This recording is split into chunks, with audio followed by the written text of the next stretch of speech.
Good evening. It's 6 o'clock and I declare this ordinary council meeting open. I welcome all councillors, members in the public gallery, staff and to those watching on live stream. I'd like to acknowledge the country by saying Kaya Wanju Mali Wudja. The City of Swan acknowledges the traditional custodians of this region, the Whadjuk people of the Noongar Nation, and their continuing connection to the land, waters and community. We pay our respects to their elders past and present and their descendants. Item 2, the disclaimer. The City of Swan disclaims any liability for any loss arising from any person or body relying on any statement, discussion, recommendation or decision made during this meeting. Where an applicant for an approval, a licence or the like is considered or determined during this meeting, the City warns that neither the applicant nor any other person or body should rely upon that discussion or determination until written notice of either an approval and the conditions which relate to it or the refusal and the application has been issued by the City. Please note that this meeting is being live streamed. The recording will also be archived and made available on Council's website after the meeting. If you choose to participate in the meeting during public question time or public statement time, it is assumed your consent is given for the audio to be recorded, and I ask you please keep your comments respectful to the Council and other members of the community. Visual images of the public will not be captured, and the conditions of entry is no electronic, visual or audio recording or transmitting device or instrument is permitted to be used. A person who breaches this provision of the City of Swan Meeting Procedures Local Law 2019 will be requested to immediately leave the premises. Item 3, attendance and apologies. I note all councillors are present. All staff, Mr. Present. Item 4, declarations of financial proximity interest or interests affecting impartiality. Mr. CEO, you have several, I believe. Through you, Mr. Mayor, we have two additional ones.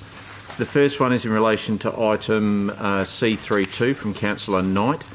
It is an impartiality interest, and the item's the State Administrative Tribunal reconsideration of aspects of the DA number 23418B, demolition, alterations and additions to the existing dwelling, including a loft conversion of lot 29, number 77 James Street, Guildford, and Councillor Richardson is a friend. Also, Councillor Jones, item 4.1, that's an impartiality interest as well. The consideration of submissions for the proposed amendment number 197 to local planning number 17 to insert the development standards into special use zone number 23, Paradise Keys Retirement Village, lot 501, Paradise Keys, Ballajura, and a member of the Swan Caring. That's all we have. Thank you. Any other councillors or staff? Mayor, if I could just ask that mine be read out because it wasn't presented at the agenda forum last week. Thank you. It's listed within the agenda, Councillor Kylie. Is that to do with the draft Guildford Herald? Yeah, item 13.7, as I am a resident of Guildford, I declare an impartiality interest. Yep, it's all right. Thank you.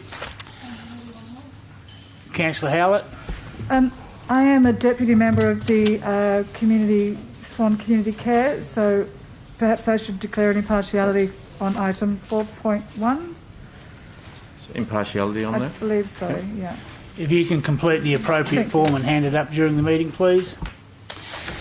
Thank you. That takes us to item 5, public question time. Questions and answers recorded in the minutes of the meeting may be summarised in accordance with Local Government Administration Regulations 1996. Questions and answers marked with an asterisk have been amended either for the purpose of summarising, that is, removing preambles, statements, etc., or for editing. Item 5.1, answers to questions which were taken on notice, there were nil. Item 5.2, questions relating to reports contained in the agenda. And 5.2.1, questions without due notice have been given. There's one question from Mr Bob Baku that has been answered and is in the running sheet. Is Mr Baku here? No. Item 5.2.2, questions without notice. I have received no registrations for questions prior to the meeting. Is there anyone in the public gallery wishing to ask a question in relation to an item on the agenda? Being no questions, we move to item 5.3, other questions. 5.3.1, questions of which due notice has been given, and Mr Bob Baku asked 4 questions and they have been answered.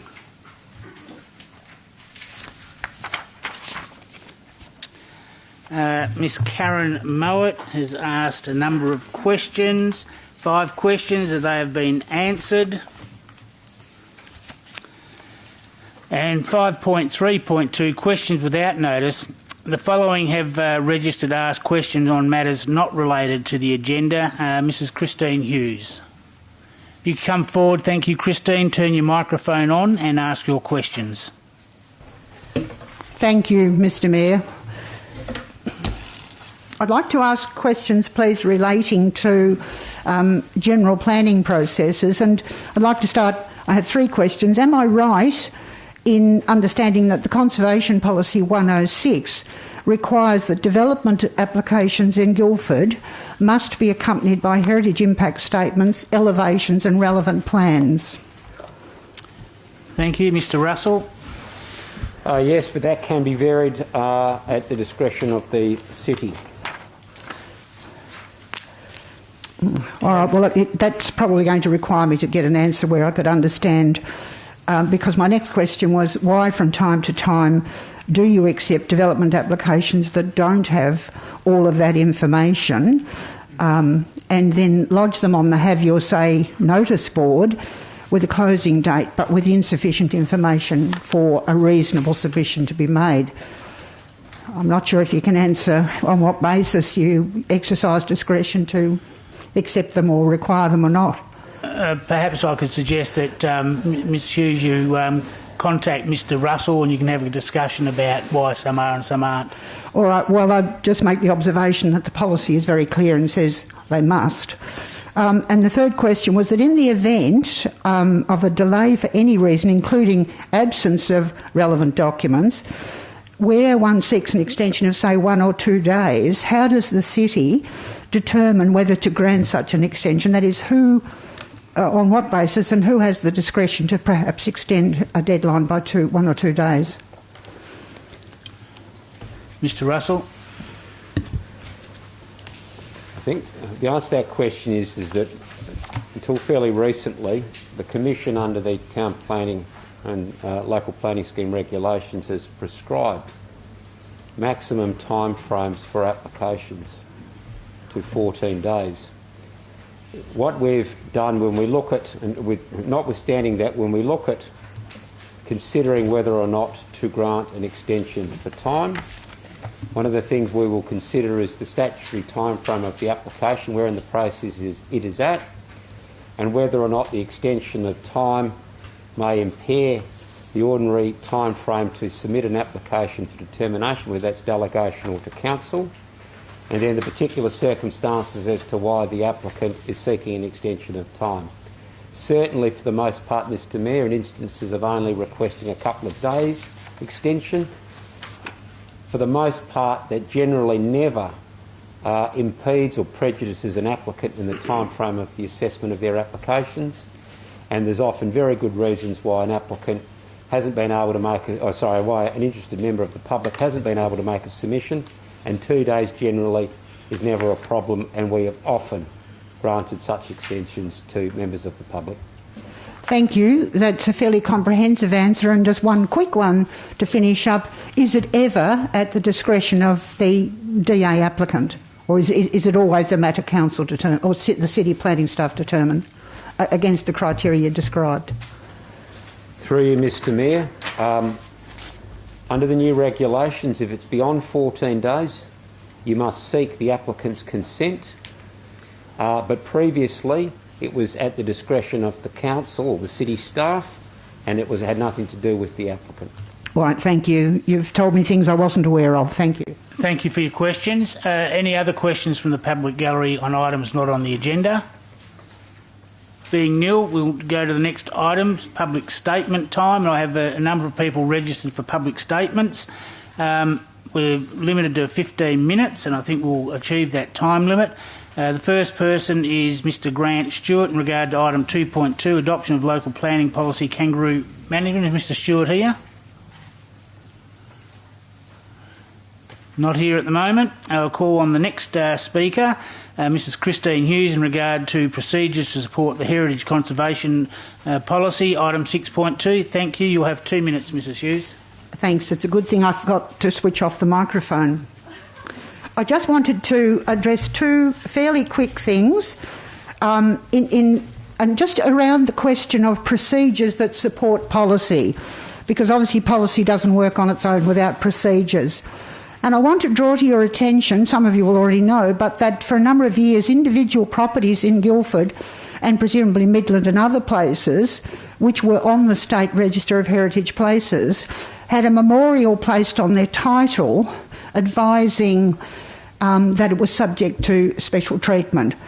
In view of the fact that the state government has made the whole of the town registered the whole of the town, there may be some sense in that memorial system being extended to cover all of the town.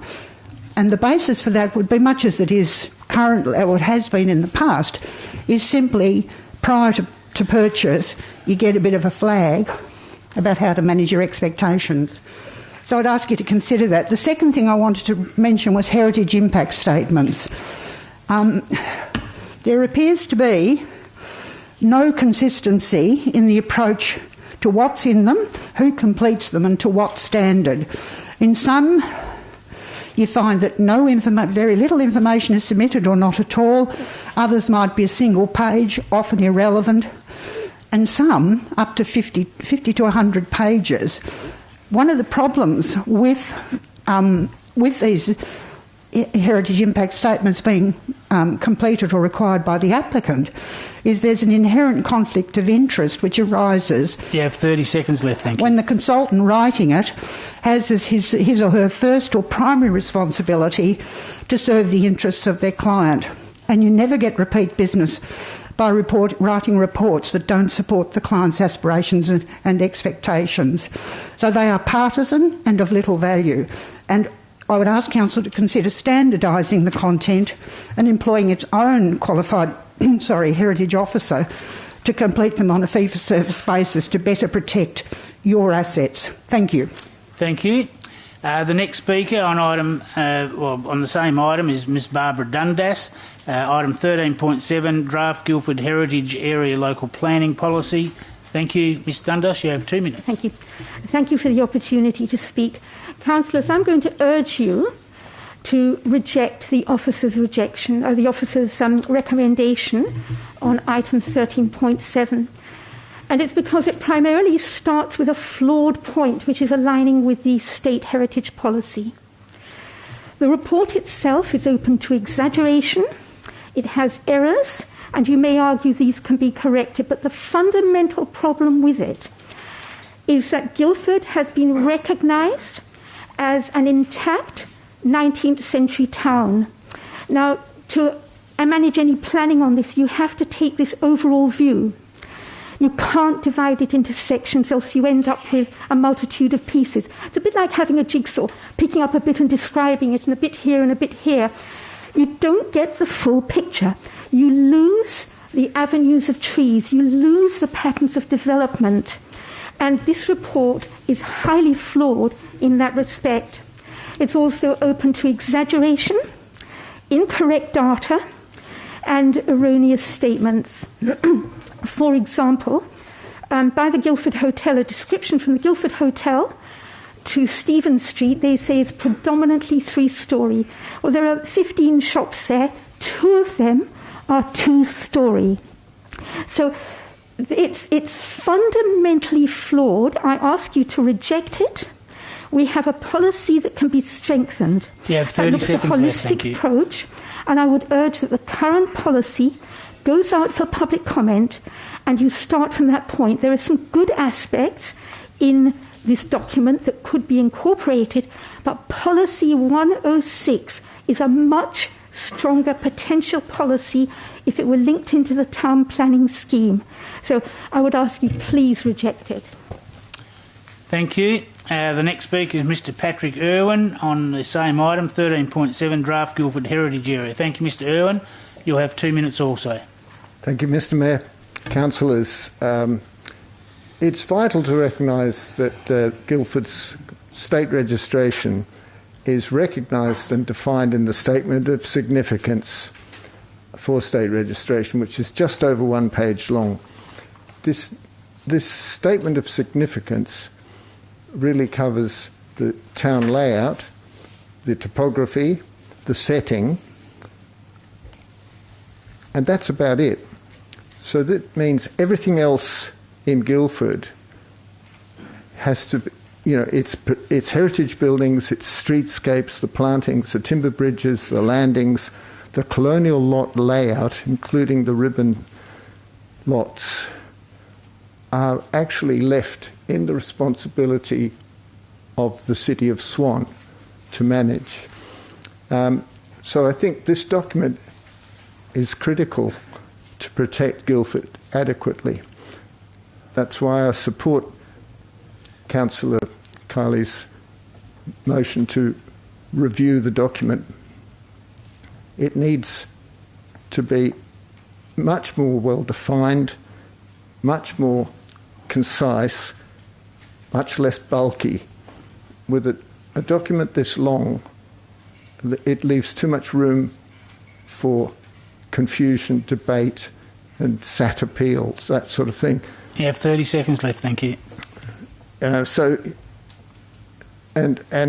previous speaker said, dividing Guildford into a series of precincts tends to suggest a hierarchy of areas within Guildford, whereas the point of state registration and Statement of Significance is that the town as a whole is worthy of state registration, should not be divided. So the current policy 106 effectively provides design guidelines for designing within Guildford. This review document should attempt to build on this, and it should not promote subdivisions. Thank you, Mr. Irwin. That's your 2 minutes. Next, on the same item, I have Mr. Andrew Minogue and Ms. Cecilia Miller. They'll have 3 minutes between them. Mr. Minogue, you're going first. Yeah, good evening, Mayor, councillors, staff. Just as President of the Swan Guildford Historical Society, myself and committee support this to go to public consultation. It's time. And there is people in this room who also want to have their say, and this will flush it all out. Let's get the public consultation going. Let's hear it out. We understand this policy quite well, and the other one, and I'll leave the rest to Cecilia. Thank you. Thank you. Next speaker is Ms. Cecilia Miller on the same item. Thank you.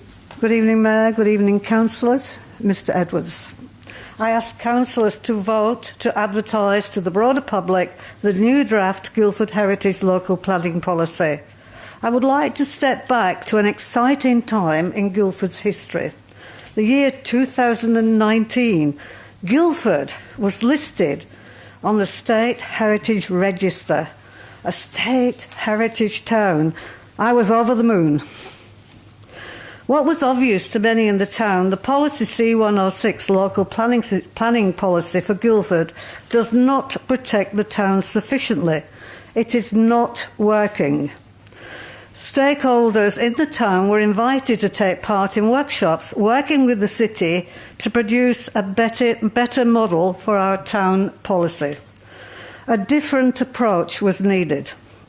Walking the town opened my eyes to how full of character our town is. Simple Georgian buildings from the foundation period of the colony. Examples, Malton's Cottage in Meadow Street, Wellborn Cottage in Market Street, built in the 1840s. Brick public buildings from the convict era. Imposing and opulent buildings from the gold boom. Civic buildings from the Federation era. Interwar periods, an amazing cluster of 1940 houses on the approach to Fishmarket Reserve.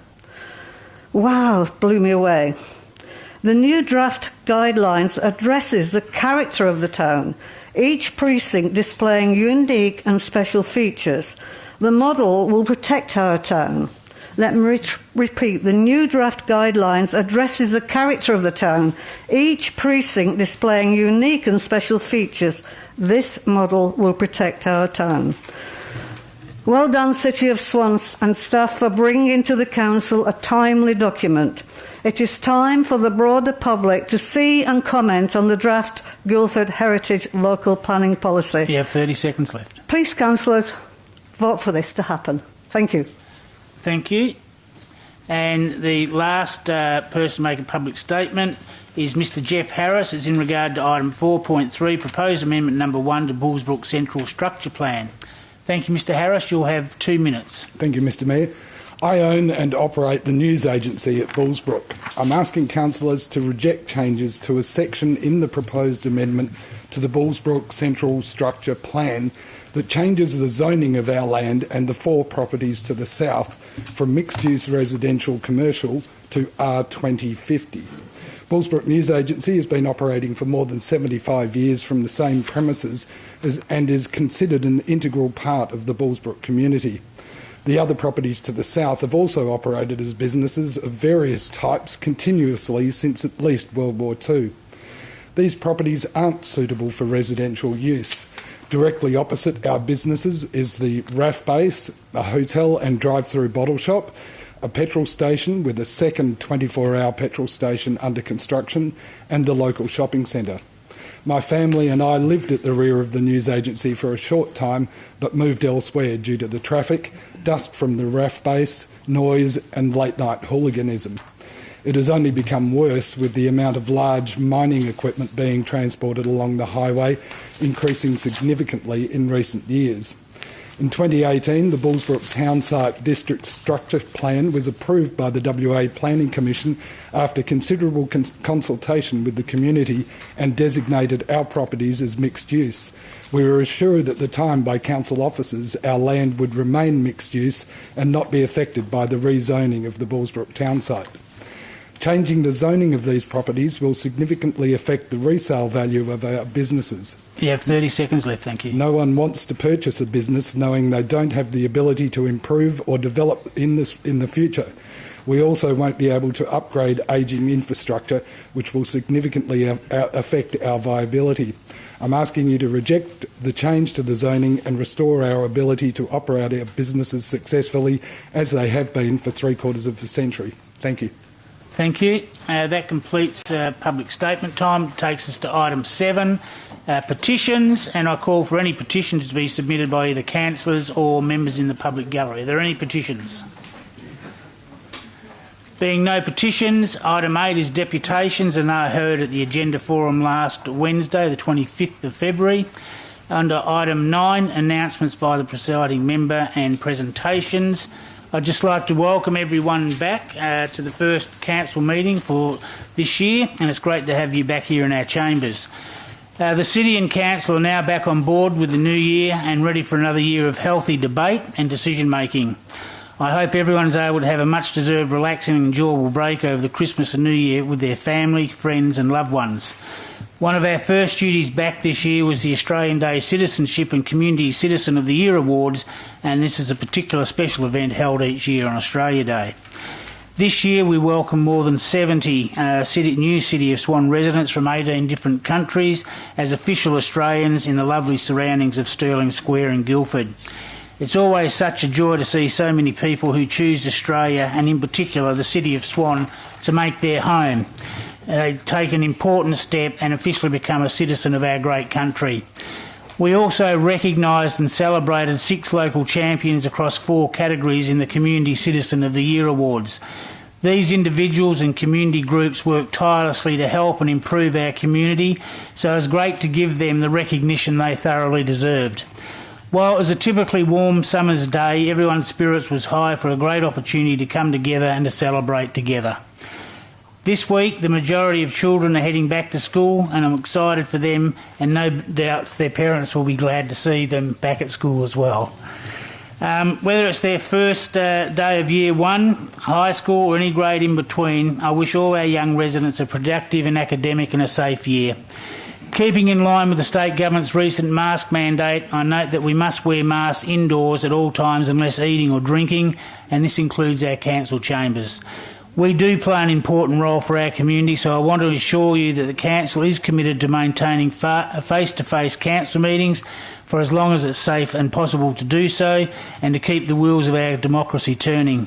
If any changes occur, we'll ensure to inform you that the community, so you are still able to be involved. Lastly, this week we acknowledge 12 months of the fires that burned through Wooroloo and Gidgegannup at the start of 2021, in fact, February the 1st. Yesterday I attended morning tea with local residents in Gidgegannup, and I was very proud that the Minister for Emergency Services, the Honourable Stephen Dawson, and the DFIS Commissioner, Mr Clem, were there. And this week I'll also be attending the same hall for an exhibition and art event to both acknowledge the past 12 months in which our community has suffered. This is a time for reflection as the community of Gidgegannup and surrounds continue the healing process, and it's going to continue for several years to come. We wish them all the best and to keep their spirits up. Deputy Mayor now has a presentation. Thank you, Mel. Thank you, Mr Mayor. Nudge, which is the Local Government Employer of the Year 2021 award, was awarded to the City of Swan Local Government Employer of the Year 2021 award in November 2021. Nudge is for a purpose charity that focuses on getting young people into jobs and training opportunities in various industries throughout WA. The City won the inaugural award back in 2018 and works closely with Nudge to recruit trainees for outside workforce. We currently have trainees in parks and gardens, civil construction and our bushland teams, competing in certification certificates in Cert 3s in parks and gardens, Cert 3 in civil construction and Cert 2 in conservation and horticulture. We also have many past trainees that are now permanent employee roles at the City. It's great to see that we continue to be a valued employer that helps many trainees find their career paths in local government, and that is the award that was presented to the City of Swan. So well done to the City. Thank you, Deputy Mayor. Next item is item 10, members' questions and questions which were taken on notice. 10.1, there were nil. 10.2, questions of which due notice have been given. Councillor Bowman had 7 questions. They've been answered. Anything arising, Councillor Bowman? Thank you. Councillor Johnson, you had 13 questions. Questions 1 to 10 have been taken on notice, and questions 11 to 13 have been answered. Anything arising, Councillor Johnson? Just one question. When councillors go to a conference, they have to write a report after they get back. I'm just wondering, should the same rule apply to the advocacy trip? Was there a report written? Mr CEO? Yeah, through you, Mr Mayor, my understanding is that that requirement wasn't made for the advocacy trip. We can present a presentation if you wish, Council. We just have to slot it in. Are there any other questions from councillors? Councillor Congadin? A question through you, Mr Mayor, to Mr Coaten. In the last couple of days, Mr Coaten, the Honourable Rhys Whitby and the Honourable John Carey announced a further subsidy of $21 for the FOGO bin program. Is it our intention to apply for that subsidy?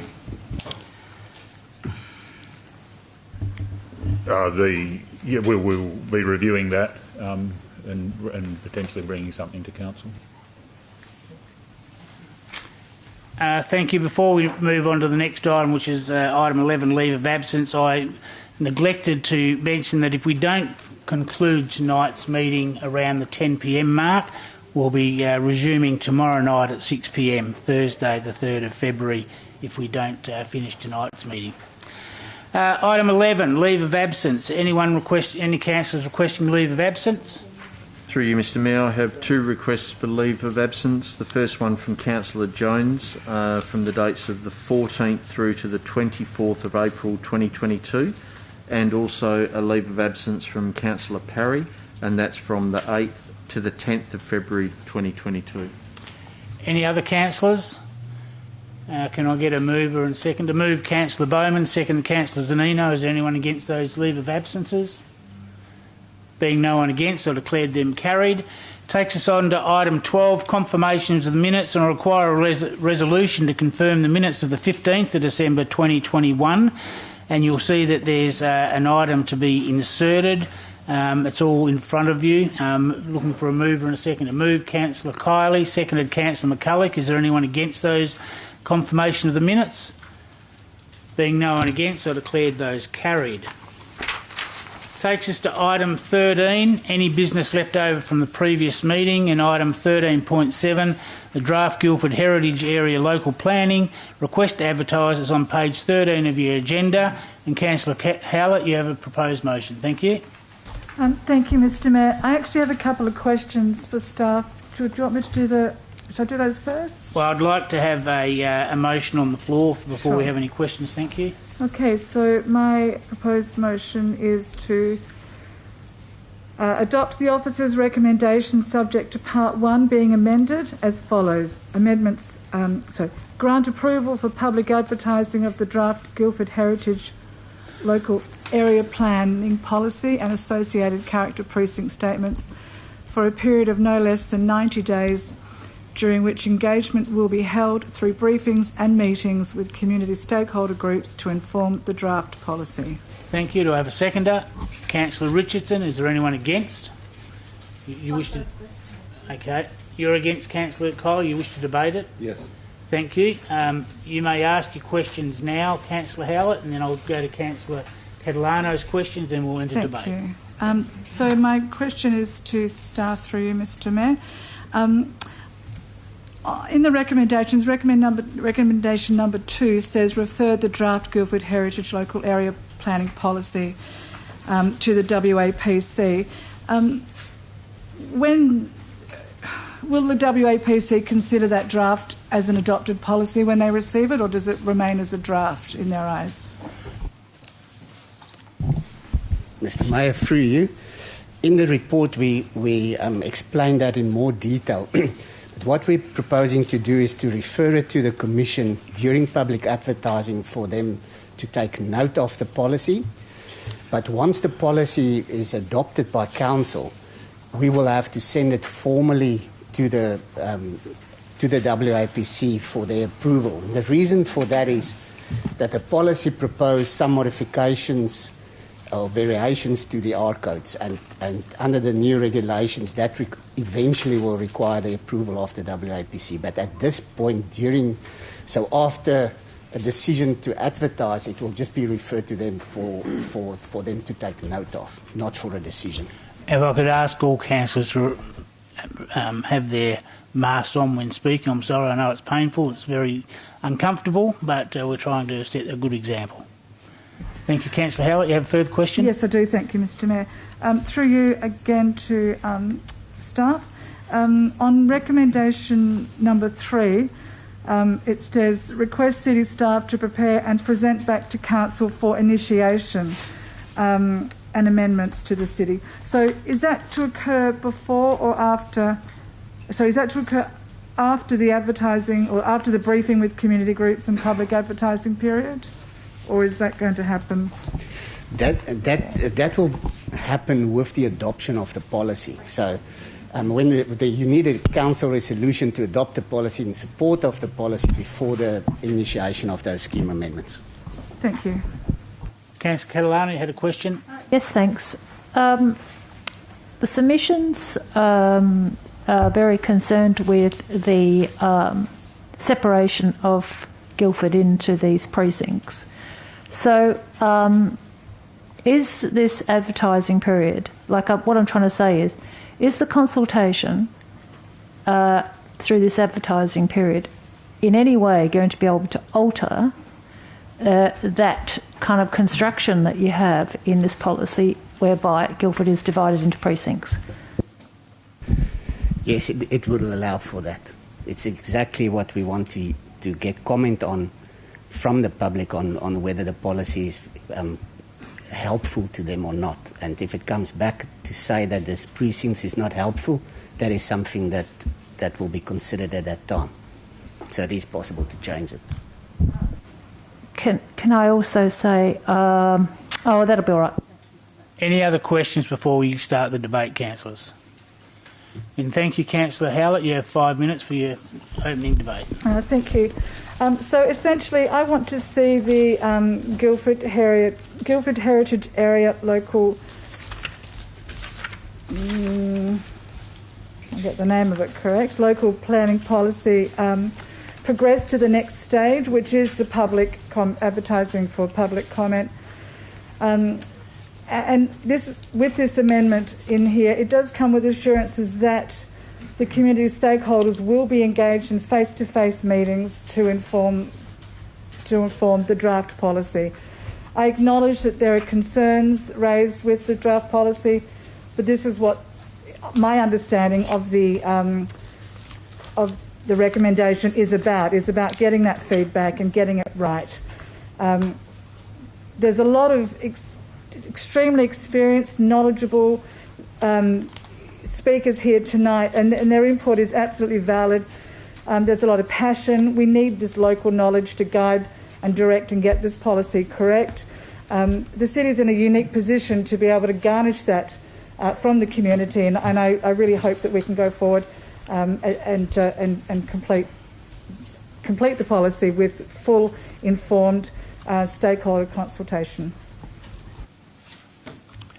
Thank you. Councillor Richardson is the seconder. Thank you, Mr Mayor, councillors, invited guests. I support Councillor Howlett's motion to support this draft Guildford Heritage Area local planning policy. We've had many speakers come in tonight to support and communication from the public regarding the need for this imperative review, and I ask that you support this tonight. Thank you. Thank you. Speaker against the motion, Councillor Kiley. Thank you, Mayor. Councillors, I cannot stress enough how important this motion is tonight for the future of Guildford and our significant heritage area. It's our only state-listed heritage area. It is vital that you take this, well, I'm sure you'll consider it seriously, but I think some in the room may have underestimated the significance of this, given that it's been fought for many, many years, many decades. There are people in the Guildford Association involved in that association going back 40 years that have been working towards this, and as Ms Miller pointed out, in 2019, I think it was July, Minister Templeman came and gave a state heritage listing. It's now in our hands to ensure that we protect Guildford for the future. It's not been something that's been worked up in the last few years, few months. It's been a long time in the making. And good people such as we've heard from tonight, very passionate people, have come tonight giving up their time to stress the importance of this, to make sure we get it right. And the important thing here is that if we put it out as it is, we are putting it out half-baked. It's not ready to go out. Those passionate people we heard from, who have been involved in this for many, many years, are saying to us it is not ready to go out. And I, as a councillor, do not want to see funds wasted to go out to the community with a draft proposal which many people have recognised, I think from all speakers tonight, that it is not quite ready to go out for public advertising. There needs to be change. Unfortunately, there needs to be significant change, and I am hearing for that. I think staff have heard from people in the community too, who are saying the same thing. It is not ready, and there are a number of risks with going ahead with this proposal. You'll note in the officer recommendation that they've already made their mind essentially up on what the scheme amendments would be before we've even gone to consultation. There's a recommendation that we should bring this back to council to initiate scheme amendments. And bear in mind, councillors, once we initiate a scheme amendment, it's not in our hands to decide the fate of that scheme amendment. It will be up to the minister. And we will lose the opportunity to have control of Guildford. We have lost effective control of the Swan Valley. If we go down this path with this officer recommendation, we will potentially lose control of the most important element of protecting Guildford, and that's the local planning scheme changes, the opportunity to put in there prescriptive measures to protect Guildford. Please do not support this going out at the moment. I have an alternative motion, as you've probably seen already. I too want to go out for consultation, but I want to go out with the smaller document to gauge from the community what they think about Guildford's heritage the current policy, Policy 106, because the important thing about that is people are somewhat familiar with 106. They've already got a grounding. This, as Ms Miller pointed out, this new proposal to divide the town up into areas is something completely, it's a different approach. It is, it's completely different. It's not what the community are used to. We should have gone out in the first place and put out our original policy. I'm not saying don't do consultation. I'm not saying don't change our policy, but there is no imperative for us to go ahead and do this at the moment. There's nothing pending that we have to make a decision on which would require us to put out the current policy.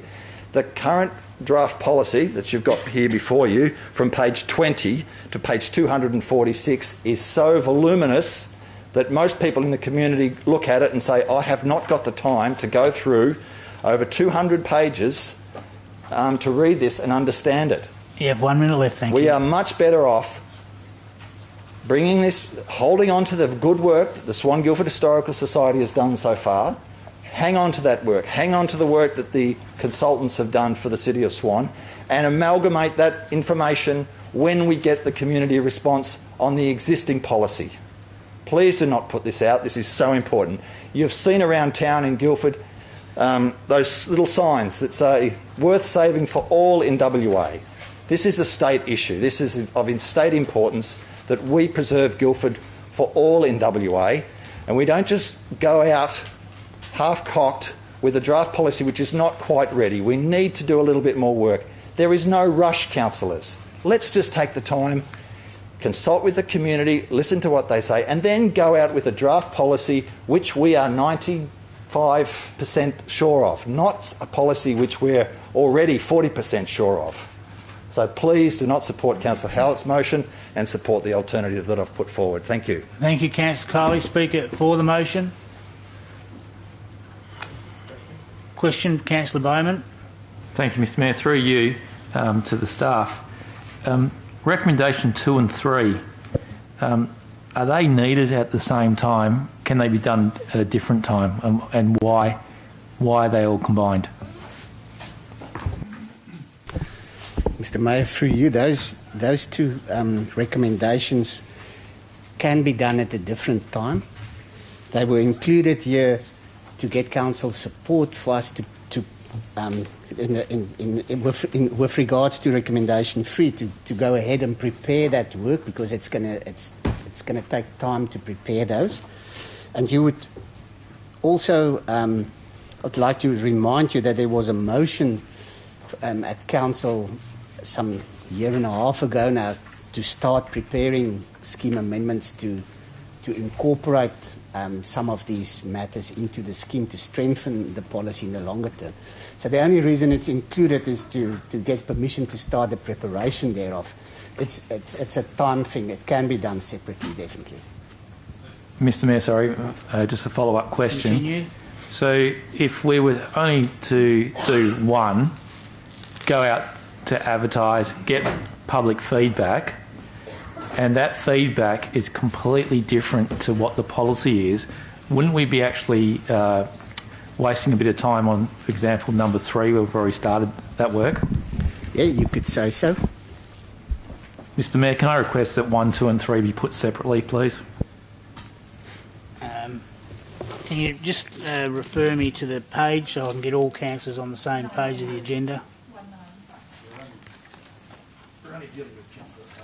I know that, but I've had a motion, or a foreshadowed motion from Councillor Bowman to separate it into separate segments. Mr CEO. So through you, Mr Mayor, Councillor Bowman's asking that the amendment by Councillor Howlett, seconded by Councillor Richardson, which is point 1, be dealt with, and then going back to the officer's recommendations with point 2 and point 3 on page 19, that they be dealt with separately and all 3 be voted on accordingly as separate motions. Thank you. I'm just getting up to speed. I had another page open.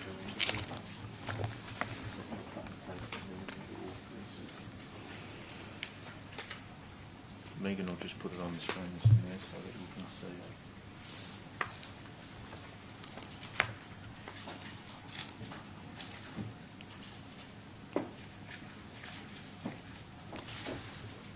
I'm of the view we've started debate on this motion, and we need to deal with this one. And then if Councillor Bowman wants to move something different, he may. She's saying adopt the officer's recommendation. So, which is that? Subject to one being amended, and one will be amended, Yes. and then 2 and 3 are separate. No. Councillor, just check with Councillor Howard if she's comfortable. Yes. So, just checking with you, is the mover and the seconder of the motion that item 1 would be included with the officer's recommendation, and then there's an amendment from Councillor, a foreshadowed amendment from Councillor Bowman to also deal with items 2 and 3. Are you meaning at this time or a later time, Councillor Bowman? Councillor Johnson, I'll deal with you next. Mr Mayor, my understanding is Councillor Howard moved 1, 2 and 3 of the officer's recommendation, 1 being slightly different. Instead of voting on 1, 2 and 3 in one go, what I'm saying was we vote on 1, which is slightly amended, we vote on 2, and then we vote on 3. Well, then to me it's contrary because it's not the officer's recommendation. I'll just defer and get some advice. Or can you do You can deal with it that way, Mr Mayor. I think what Councillor Bowman's presenting is okay. Okay, so just before I get to you, Councillor Johnson, I just want to clarify it so everyone understands. So we would be adopting Councillor Howlett's motion, which is to adopt the officer's recommendation with those changes to item 1 about the longer consultation period, having the public consultation, the feedback, the meetings, and for a period of 90 days. And then would adopt the officer's recommendation 2 and 3 separately. Councillor Johnson, you were first. Thanks, Mr Mayor. My understanding of what Councillor Bowman is asking is referring to section 6.12 of our meeting procedures local law, which is on page 22. And what it says there, under division of motions, the presiding member may require that a complex motion or amendment be divided and put in the form of more than one motion, each of which is to be put in sequence. I think that's what Councillor Bowman means. Is that right? So therefore, the approach would be we've got 3 separate motions, which would be 1, 2 and 3 up there. And I'll put them separately, yes. But I'll keep the mover and the seconder as the same. Is there any objection to that, Councillor Howard or Councillor Richardson? No objection. Councillor Richardson? No objections. Okay, we're dealing with... yes, Councillor Catalano, sorry. Thank you. I just do not understand the reason for it, because that means that either 2 or 3 can be struck out, isn't it? Which in fact is not what is actually. If one is voted in, you see, you can't go and strike out parts of the draft Guildford Heritage Area Local Planning Policy if you've just voted it to be adopted for public advertising. So if you could just... I'd like to have a little bit more of an explanation as to why we're doing it this way, because if 2 and 3 are going to be somehow affecting the granting of approval, as we've had in the first motion, then that cuts right across that first approval. I must agree. I don't... I'm going to... approach. Well, you can debate against it when we get to it, Councillor. But first, can I have that explanation? If we get to it. I'm first of all going to defer to Councillor Bowman because it was your intention to separate the motions. If you can just elaborate for Councillor Catalano and other councillors' information, please. Certainly, Mr Mayor. It follows on the question that I asked about recommendation 3. So I've heard around the chambers that it's not quite there. There may need to be changes. Let's go out to consult first, and then we can make those changes in 3. Me personally, I'll be voting for 1, but I won't be voting for 2 and 3 at this stage. Otherwise, I'll be voting against the whole recommendation. That's fine. Councillor Catalano? Well, then the motion... okay. So, in fact, the first motion has been amended so that grant partial approval for public advertising of the draft Guildford Heritage Area Local Planning Policy, because we're talking about part approval of that policy, and we're going to exclude isn't the potential to exclude some parts, because we can't adopt the whole thing. That's and then later on take bits out. That's what Councillor Bowman has moved, and it was accepted by the mover and the seconder. So I'm going to put the items, being item 1, then item 2, and then item 3 separately, and we'll vote separately. And then I want to move that I'm opposed to this amendment. Well, you can debate against it when we get to the item. Councillor Johnson, you have a further question? Yeah, it's just a clarification. So having just looked at the officer's recommendation as modified by... Could I just ask you to speak up a little bit? Yeah, sorry. Having just looked more carefully at the officer's recommendation as modified by Councillor Howlett's alternate motion, the 3 sections 1, 2 and 3 are independent of one another. So therefore, it's a perfectly feasible thing to do for you, Mr Mayor, to apply 6.12, and it's something that you've got the decision. The presiding member may require, so be divided, so you decide. I think it's the right thing to do. Thank you, and I did put it to the mover and the seconder. They've agreed, so we'll deal with item 1, item 2 and item 3 separately. So... Mayor, do we get to vote on this, or is it just... Yes, no, we'll get to vote on it, Councillor. Is there any other speakers for item 1? For or against? Councillor Prodovnik was first. Sorry, Mayor. Are we getting to vote on the breaking up of these items into 3 separate... No, because it was accepted by the mover and the seconder. Which way are you speaking, Councillor? You're speaking to item 1 at this point in time. Thank you. Yes, I'm actually speaking against this motion in its entirety in support of Councillor Kiley's motion. So I just want to say that obviously the people that have come here tonight don't want to see it progress to the next stage in its current format. We've heard from the Guildford Association, we've heard from the Guildford Historical Society spokespeople who've been working on preserving heritage in Guildford for such a long time, and all they're simply asking us to do is to make their life easier and to work with them here, and they're asking us to strengthen the current conservation policy, which they are happy with. This is not a complicated ask. Really, this is not a complicated ask for us. Both groups have done a lot of work over many years, and really what they're asking us to do tonight is very simple. It is reflected in Councillor Kiley's motion. They're asking us to take the opportunity to use the current Guildford conservation policy as the basis of a stronger policy. They just want to see a stronger policy. Please support them. Please support Councillor Kiley's motion. Thank you, and I'll just make a correction. When you stand to debate, you can debate items 1, 2 and 3, so we don't have 3 separate debates on every item, but we'll vote on them separately. So did you want to say anything in relation to items 2 and 3, Councillor Prodovnik, or have you finished your debate? Thank you. Speaker for the motion. Sorry, against the motion. Councillor Johnson. Speaking for or against? For. Thank you. Yeah. Mr Mayor, I'll be supporting number 1, but I'll not be supporting number 2 and 3. Councillors, I'm a great advocate for heritage in Guildford. And I'm someone who likes I like the new document. I want to actually just address some of the comments that have been made by the speakers. So, if I can find my one thing that was said by Ms Dundas, who's former chair, I think, of the Guildford Association, is that it contains errors. It's flawed. It contains exaggerations. It's fundamentally flawed. It's indicating that the document is completely wrong. But only one example was given, and that one example was about Stephen Street. Apparently, it says in the document, and we can't check now because we'd have to go out to Stephen Street and have a look, that Stephen Street contains no 3-storey buildings. Now, I actually don't know. I don't think it does.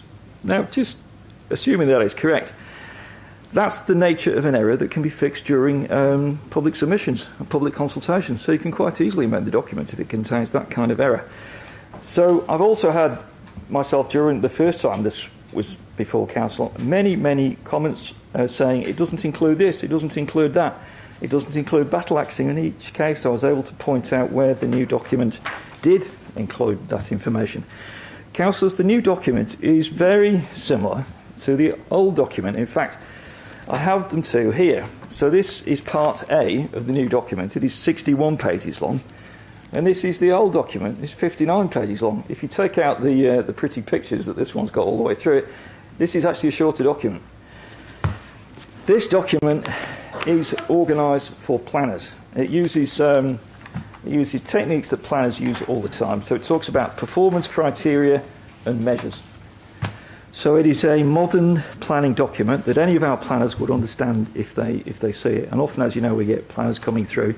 They need to have a document in a format that they're familiar with. Now, let me just address one other thing. There's been a lot of comments about the statement of significance, and we heard it again tonight from Mr. Irwin. So if I can just find page 5 on section 5, I think on... You can find it yourselves, councillors. Mr. Irwin said that it does not include the fact of state registration. But if you look at it, it says Guildford Heritage Area, right at the top, the very first sentence, is included in the State Register of Heritage Places as Guildford Heritage Town, which includes the following statement of significance.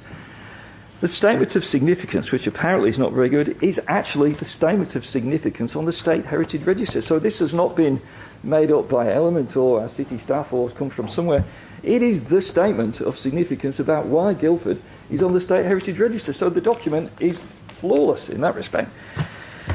The other comment that was made, which is, I'm drawing these to your attention, councillors, I want you to understand that many of the criticisms of the document are simply not founded. It does not contain mention of the long ribbon grants. Well, same page, if you take a look, just here, it says in the statement of significance, the place contains remnant long, narrow ribbon grants perpendicular to the banks of the Helena River. It's all in there. So, councillors, this document contains just about everything that is in here, but it has simply been rearranged into a format suitable for planners and people to understand. It is not too long. It's said by the public gallery, it's too long.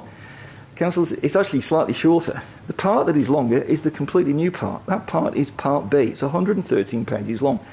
And it gives you a street-by-street explanation of the heritage significance of Guildford. You have 1 minute left, thank you, Councillor Johnson. It's organised into precincts, but again, that's something that can easily be removed. I'm not a big fan of the precincts either. You've heard Mr Van der Len say the precinctisation can be removed, and we could just have the streets in alphabetical order. I think that would be a much better way to do it. So that B, part B, was largely the work of the Swan Guildford Historical Society.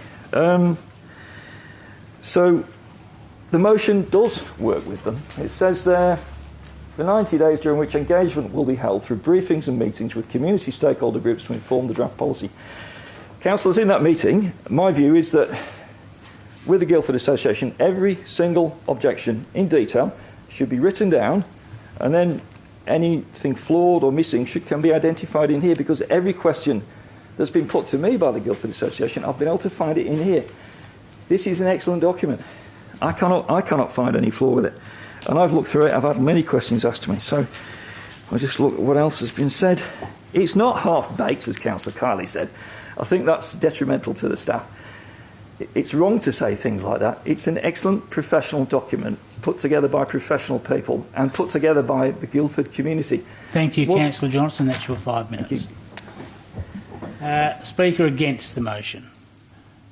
I think you're the... I haven't had the opportunity to speak to each individual item since they've been divided up, Mayor. You can speak to items 2 and 3. Well, let me talk about item 2.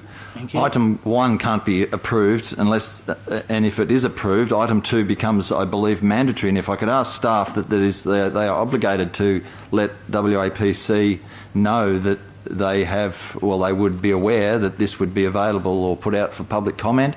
So 2 becomes almost immediate as a result of number 1. Is that correct? Or it's certainly available to be used in JDAP or SAT hearings because there is draft policy out for consultation, so it could be referred to. So 2 becomes immediate as a result of 1. So the ability to... Can you let Mr Van der Len answer the question? Thank you. Mr Mayor, as I've said, we've proposed that to refer it to the Commission for them to take note of it at this stage. We don't need their approval for this policy at this stage. That only comes later. The Commission already is aware of the policy because we've had workshops with them. So 2 is not a requirement as a result of 1. It was put in there because it would be the right thing to do to make them aware of it, but you don't have to at this stage. And then 3 is not necessary to be done as a result of 1. It stands alone as well. It is just proposed so that we progress with that work and save time later on. So that's not necessary. So effectively, if I could carry on, number 2's been done already. Number 2's, but the WAPC have been made aware of this document already. Effectively, yes, because as part of the stakeholder consultation that we had, they were part of the stakeholders. Okay. Thank you. So 2's already done, been concluded, councillors. I'm allowed to speak to 3 but not 1. If I could just say, the confusion in the room, the questions, the lack of certainty is already a sign that this... Mr Mayor, I think this is document... Hang on, Councillor Colley. Have you got a point of order, Councillor? Yeah. Point of order. There's Johnson, no confusion. We've got a motion on the table. We've got a document we're studying. It's not a cause of confusion. It's a staff recommendation. Okay, I'm going to rule that you have no point of order and you can continue. Thank you, Councillor Kiley. Thank you, Mayor. Councillors, please reject these 3 elements and go to mine, which also involves public consultation, but it goes out with the existing policy that's there and should have been done in the first place, in my view. We are already seeing this process failing in people's understanding of it and the questions that are coming out of a result of it. Point of order. If you can desist. It's not factually correct. It's not failing. The process is successful. Thank you. I'm going to rule that you have no point of order. Councillor Crowley, remind you, you can speak on items 2 and 3. Don't go back to item 1, and you've already foreshadowed your motion. Thank you. You have a minute and a half left if you need it. I think the indication in point 3 that I mentioned before that the scheme amendment changes are already being proposed. The scheme amendment changes here to come up with heritage impact statements. All that's going to do is end up with the development that we see in Terrace Road, the notorious development in Terrace Road that got through that same process. We are going to see that time and time again across Guildford. The current document is not strong enough. It is not prescriptive. We need to go and listen to the community and not put out a half-baked draft policy because it is not cooked, it's not finished, it's not how it should go out for presentation. We need to use the money, ratepayers' money wisely. Do not do this, councillors. Reject it as it is currently. Go out for further consultation with the existing policy. Certainly reject the scheme amendment changes at this early date because we haven't even gone out for consultation. It's ludicrous to think that we're going to go out and come up with the scheme amendments now. I mean, we haven't even heard from the community.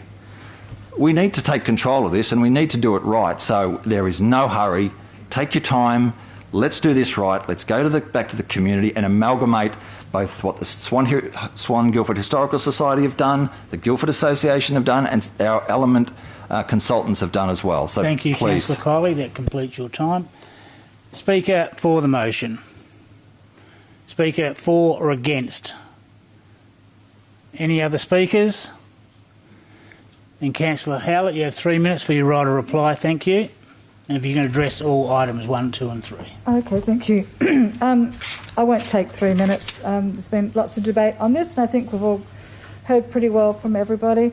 I agree with what Councillor Kiley says. The policy is not strong enough, and it must go out for consultation. And that is the whole idea of this motion, is to get it out to public consultation. It's because of the passion over the many, many years that Guildford is in the unique position that it is as a state-registered town. And it's due to groups like the Guildford Association and the Historical Society that actually really brought this to bear. It's wonderful. So it's vitally important that these knowledgeable stakeholder groups inform the policy and through face-to-face meetings they'll be able to address things like the heritage assessments, standardising those documents and whether precincts are or are not suitable. All of this is valuable information that will inform the policy. So I urge you to support my motion, and let's get that done. Thank you. Thank you. Just before I put the vote, I'll just remind councillors we're only voting at this stage on item 1, which is on the board. Just take a few seconds to reflect on that, and I'll ask those in favour of point 1. I have Councillor Jones, Councillor Bowman, Councillor Johnson, Councillor Howlett, Councillor Congdon, myself, Councillor Parry, Councillor Knight, Councillor Zanino, Councillor Henderson, Councillor Richardson. The motion is carried. All those councillors against were the ones I didn't call out on the first row. That item 1 is carried. We're now going to item 2, councillors, and I once again ask you to refer to the item on the board. I now put that motion. Those in favour? I have Councillor Jones, Councillor Congdon, myself, Councillor Zanino, Councillor Henderson and Councillor Richardson. Item 2 is lost. All the councillors who didn't raise their hands, and I won't waste time in reading them out, but you've got the ones for, the others were against. And now we move to item 3, councillors. It's on the board. If I'll just give you a few seconds to review that. I now put item 3, those councillors in favour. There's Councillor Henderson, Councillor Zanino, myself and Councillor Congdon. The motion is lost. And those against were Councillor Jones, Councillor Bowman, Councillor Prodovnik, Councillor Johnson, Councillor Howlett, Councillor Kiley, Councillor Catalano, Councillor Parry, Councillor Knight, Councillor Richardson and Councillor McCulloch. That deals with item 13.7. I'm hoping that the rest of the night goes a little bit smoother than that agenda item.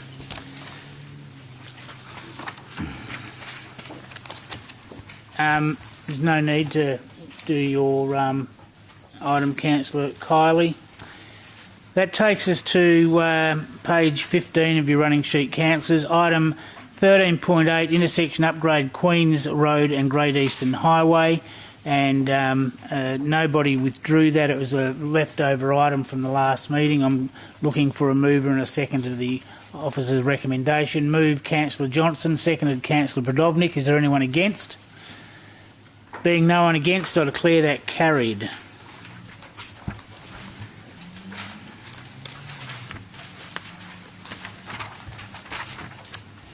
Takes us to item 13.9 on page 16 of the running sheet. It's the Reconciliation Action Plan, and this item's been withdrawn and will be resubmitted to the March meeting. It was withdrawn by the CEO.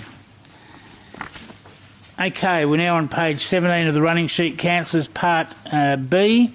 Adoption of those recommendations contained in the items not withdrawn. I've just got to go to the other running sheet where I made my notes. For the benefit of members observing the meeting and those at home on live stream, the council uses an en bloc method of decision making. This means that agenda items where council supports the officer's recommendation are not debated individually.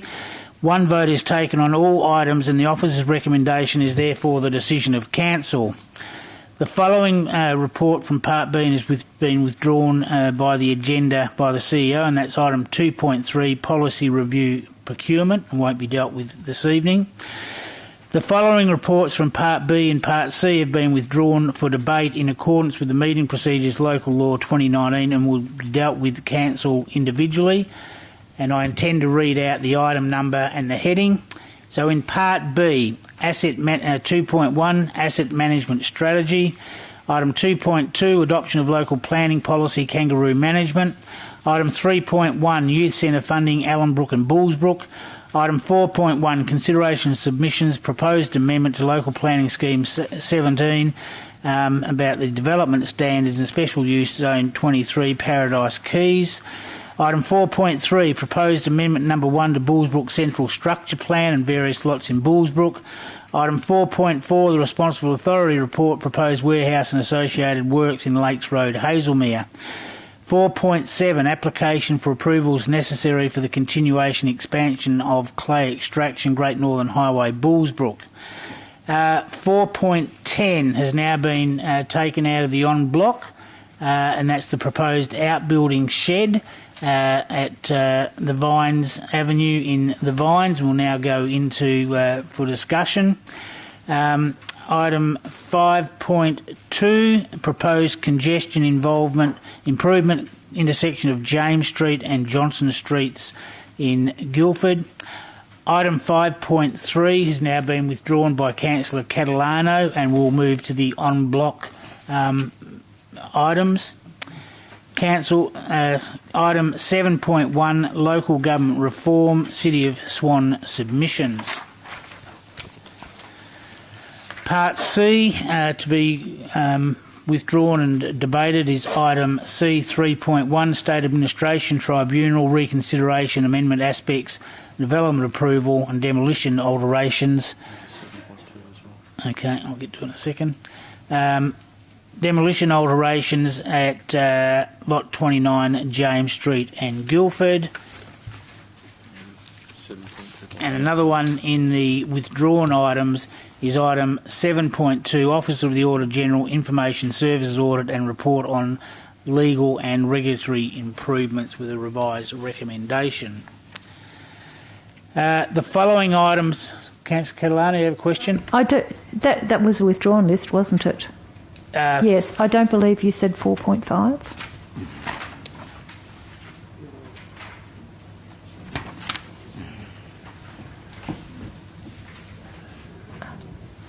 I haven't got to that point yet. Oh, okay. Are you withdrawing that? That is being withdrawn, yeah. Yes, that's being withdrawn for discussion tonight. You want that withdrawn? Yes, Okay, please. Yes, please. I'll read it out now. 4.5, thank you. Item 4.5, the Responsible Authority Report, proposed warehouse development including incidental offices and associated works, Bushmead Road, Hazelmere, will now be with the withdrawn items. Going back to the items that have not been withdrawn and will be dealt with en bloc, therefore the officer's recommendation will be the decision of council. And in Part B, it's item 4.2, revised development contribution plans proposed.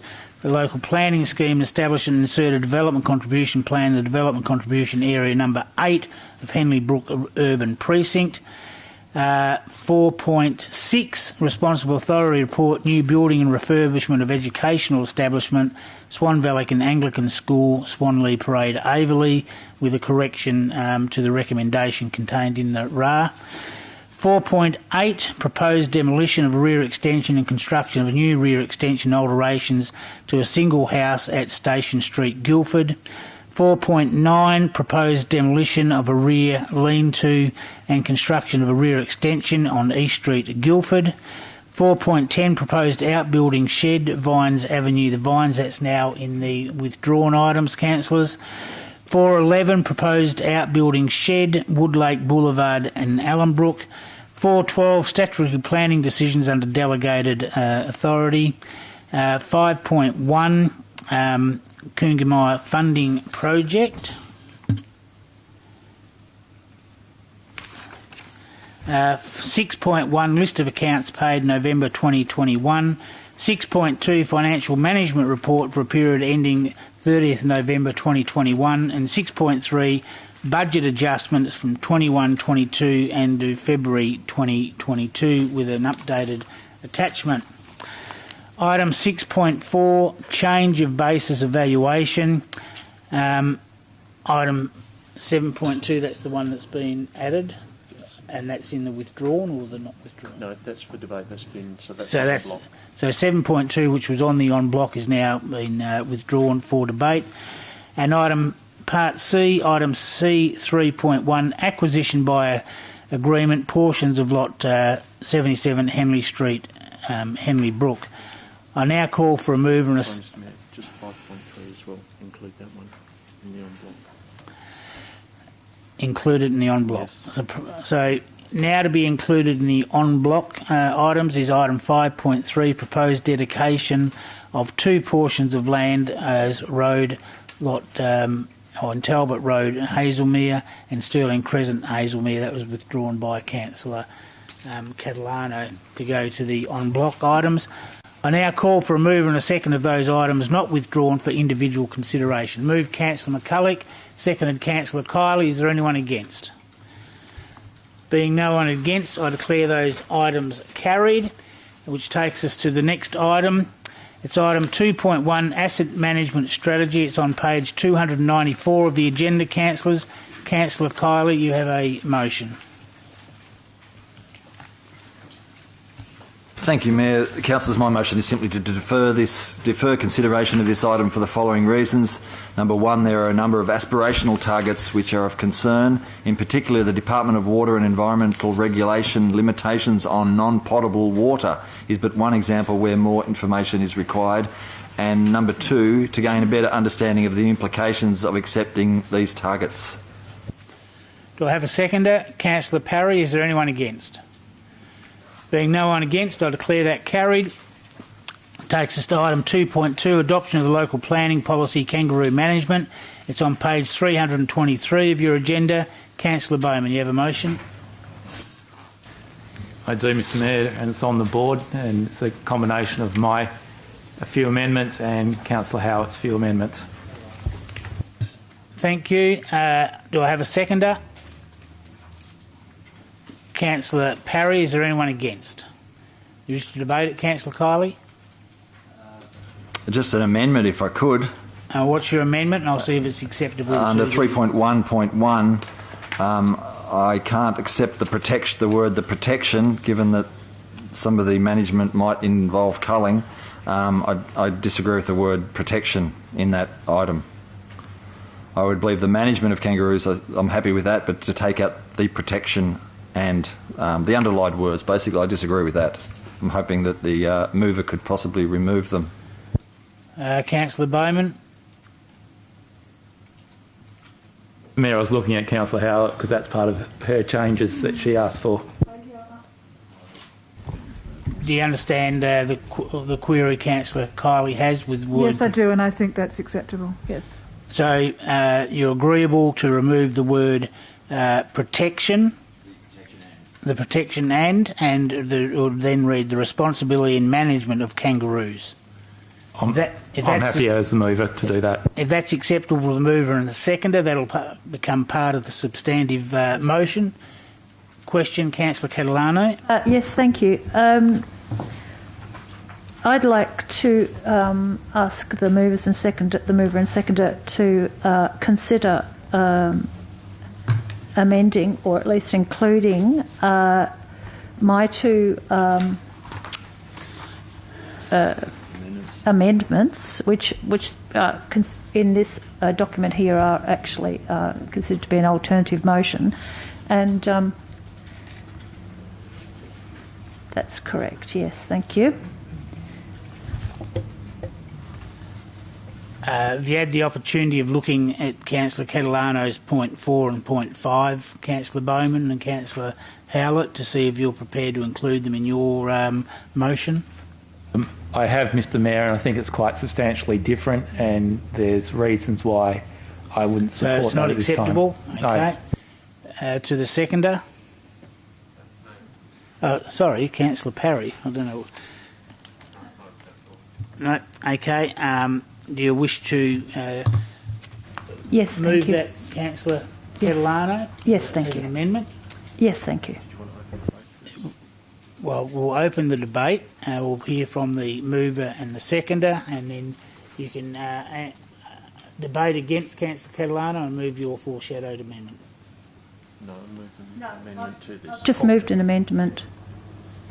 Well, no, it's not acceptable to the mover and the seconder, so we but need to... normally we used to... I'm saying what we used to do is move an amendment. Okay, just hang on. So Councillor Bowman will open the debate on this, and Councillor Catalano will move an amendment to that. Okay, Councillor Bowman, you've got 5 minutes to start your debate. Thank you.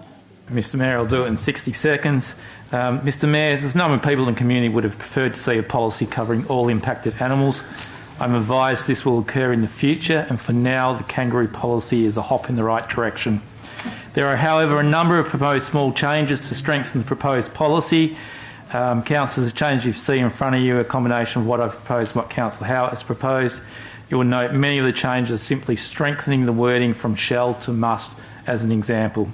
I would suggest the biggest impact is that the developments must undertake certain activities, whereas the drafted policy alludes to what was a preference that they did.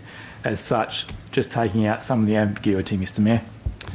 Thank you. Councillor Parry is the seconder. Just very quickly, I had a discussion with Wildcare WA in regards to this policy, and they're in total agreement with it, even with the amendments to strengthen it. That's why I'm supporting it. Thank you very much. Thank you. Councillor Catalano, you have an amendment? Yes, I'd like to move my amendment now. Thank you. Thank you. You wish to debate it? I do, yes. I think I have to have a seconder. Yeah. I have a seconder for Councillor Catalano's amendments. Councillor Johnson, you may debate the amendment. Speak to it now. Thank you. There were over 150 submissions received on this from all over the metro area. I mean, a lot of people are looking at this policy. And, I mean, not surprising, I mean, there is nothing more distressing than to see animals just left in the state of, as the kangaroos were, but now we've got reptiles in the middle of the road getting squashed. I'm constantly getting complaints about other animals. And people are all over the metro area have raised this as a real issue. This policy, they're saying, is a step in the right direction, but it's deficient. It doesn't address all fauna. It's half done. One submission called it it's a cop-out to only have the policy cover kangaroos. There's a lot of other animals out there, and we need to be widening the scope of this. Actually, it is cop-out. Our biodiversity is not just kangaroos. We can't think that we've dealt with the issue of fauna displaced and distressed and destroyed by land clearing for urban development by thinking that this kangaroo policy is going to achieve that. It's blatantly not going to. The community has indicated to us that the natural environment is the highest priority for them. Let's work out practices and policies that really solve, or that really try to solve, the difficult space. Admittedly, it's a very difficult space between providing for development with all of that jobs and profit, but also providing spaces for the beings already living on the land. We are at that point. We really are at that point. So,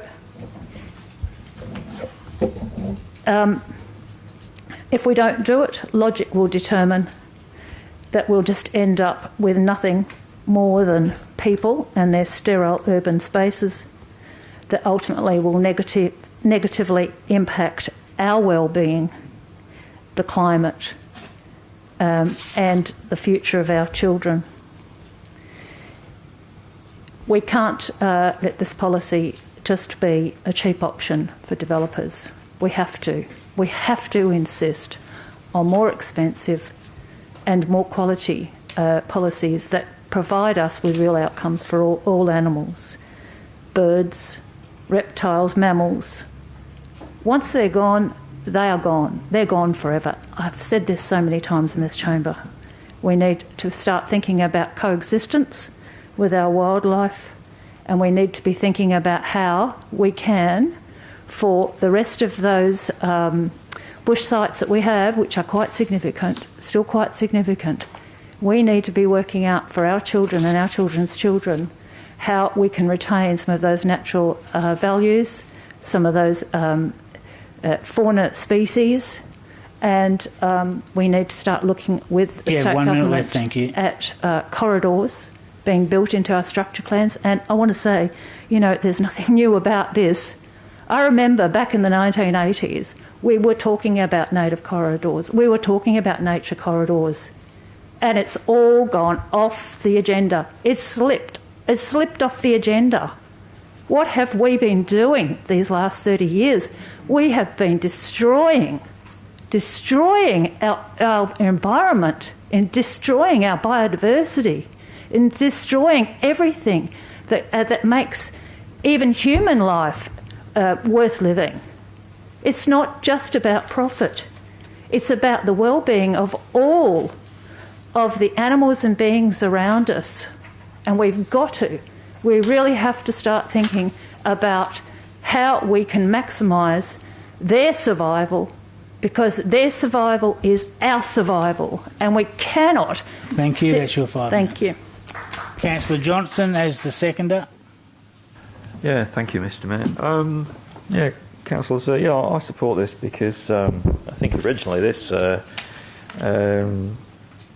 local planning policy for kangaroo management, I think originally it had a broader scope of fauna management. And when I explained the previous fauna management policy to somebody, and I said, basically it's about kangaroos, I was told, Ian, there's more animals than kangaroos out there.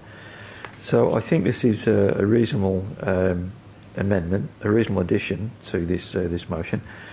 We need to consider all the other animals as well that are affected by the land clearing, because they too are impacted, and I think it's entirely reasonable to consider them. So I really think this is a good thing to put into the motion.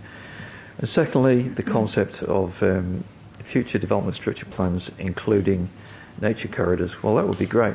Just imagine if I'd never really given this any thought about nature corridors being integrated into suburbs, but just imagine if nature corridors had been integrated into our suburbs instead of just having car corridors or roads as they're known. Then our suburbs would really be quite different places. So you could just imagine if you had a nature corridor running through somewhere like Brabham, you'd have a permanent one, that is, not just a temporary one. There'd be kangaroos bouncing through and all the other animals. Wouldn't that be absolutely wonderful? So I think that it's an entirely reasonable and positive and really future-oriented amendment. So, councillors, I'd urge everybody to support it. Thank you. Thank you. Speaker against the amendment. Councillor Bowman. Mr Mayor, just a question through you to the staff. If I can ask the staff, why was other fauna not included and why was it only kangaroos? Mr Van der Linde.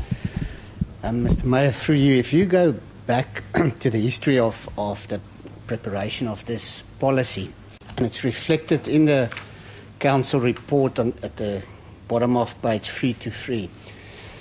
When we were asked to prepare a fauna management policy, council were briefed, and in that first briefing we've identified that there's a limitation in our scheme that prevents us from including everything.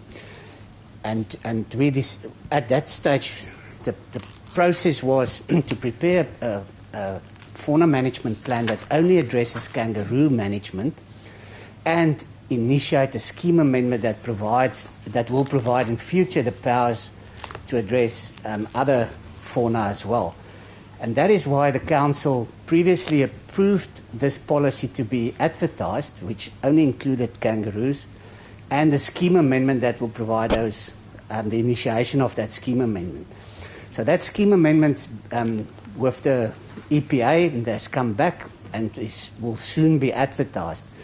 So the whole idea is for this policy to be an interim policy until the scheme amendment goes through that provides the statutory provisions to allow the policy to be extended to include the other fauna as well. The current statutory powers for us that supports us in the kangaroo management aspect of it is the fact that kangaroo management under the Biodiversity Act requires a license, and that is where the power lies for us progressing with kangaroos only at this stage. So we could have waited another 18 months for the broader thing, then we wouldn't have had anything to cover kangaroos in the interim. Thank you. Councillor Predominant, you got a question or wish to debate the amendment? Just a question following on from what Leon was saying. Leon, can you just explain to me, if we proceed to vote and support this fauna management planning policy, because it really is just to prepare a report, does that sort of get us ahead once the scheme amendment is sorted? Are we sort of a step ahead in that process?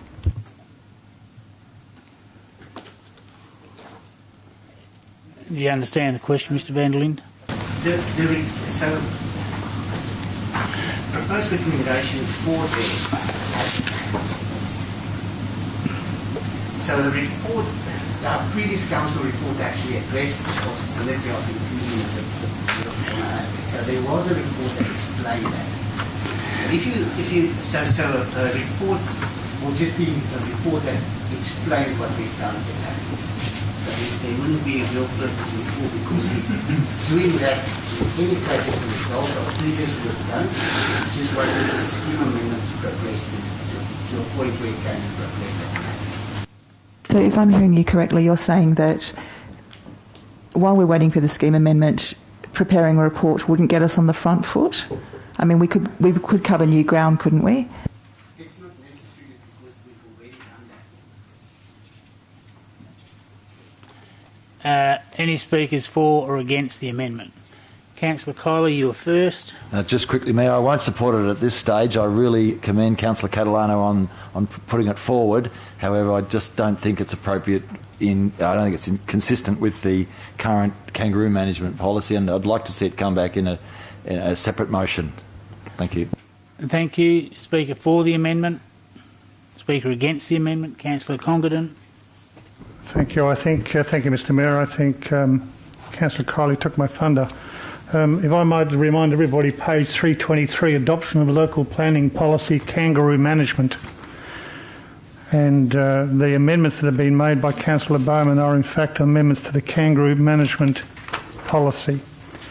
By changing the policy and added in fauna as well as the investigative product in other government agencies, and I don't know which other government agency you may be reflecting to, because interlocal government agencies, as in local governments themselves, would need to be included in that statement, because you can't have a continuum of a protection zone if you haven't got your neighbour engaged with it as well.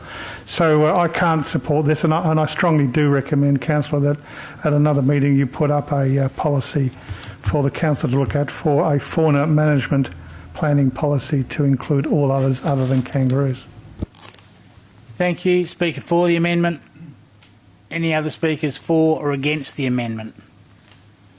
Being no other speakers, Councillor Catalano, you've got 3 minutes for the Yes, thank you. I mean, that's been some very interesting responses there. The thing is, why should I put this up at another meeting when I'm putting it up right now? Why would it be any different then to what we're doing now? I mean, it doesn't matter. This kangaroo policy, I'm not in any way knocking out the kangaroo policy idea. That's all going ahead. What I'm doing is adding 2 bits to it, and that is that prepare and report a fauna management policy. Look, you know, if it's already been done, how come we don't have a fauna management policy before us? It can't have already been done because we don't have it. So we need to get onto it, we need to work on it, we need to update it. So you can't tell me it's been done when I don't have it before me. Right, that's what we were going for, that's what we were heading for, but we're not there. So we need to have that. A limitation of the scheme, well, okay, great. Well, I'm glad to see that we're going to have scheme amendments so that we can go down the fauna management policy. Great, let's do it. And then as for which governmental agencies, hey, that's all part of the investigation. Let's see if we can start being proactive about getting our bushland, our biodiversity included into our urban environments. Oh, come on, this is not rocket science. This has been talked about for years and decades and decades. We need to get onto it now, because I tell you what, soon we're not going to have the opportunity because it's all going to be gone. I don't know how much more clearly I need to say it. It is 2 points additional to this kangaroo policy that's before us. It's what 150 submitters have asked for. The eyes of the world are on us. The eyes of the metro area are on us. Come on, people. It's time to start working and improving what we've got, our policies, so that we've actually got protection for our natural environment, because without it we will not have a natural environment in the future to even discuss. So don't ask me to put up another policy. I'm putting it at another future time, I'm doing it right now. I'm doing it right now.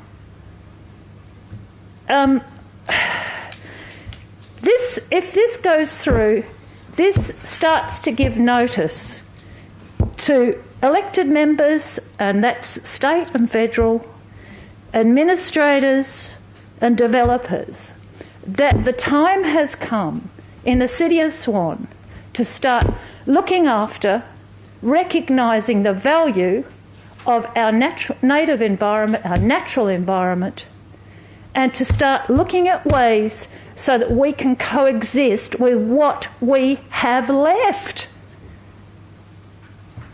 Thank you, Councillor Catalano. That's your 3 minutes. Councillors, we're now voting on the amendment only. Those in favour of the amendment of Councillor Catalano, please raise your hand. I have Councillor Podovnik, Councillor Johnson, Councillor Howlett, Councillor Catalano, Councillor Knight and Councillor Richardson. The motion or the amendment is lost. All other councillors were against. Did you get those, Megan? Thank you. All other councillors against. The motion is lost. We now go back to the substantive motion. Are there any speakers for or against the substantive motion that hasn't already spoken? No other speakers. Councillor Bowman, you've got 3 minutes for your right to reply. Thank you. The Mayor, nothing further to add. Thank you. I'll now be putting the motion of Councillor Bowman. Those in favour?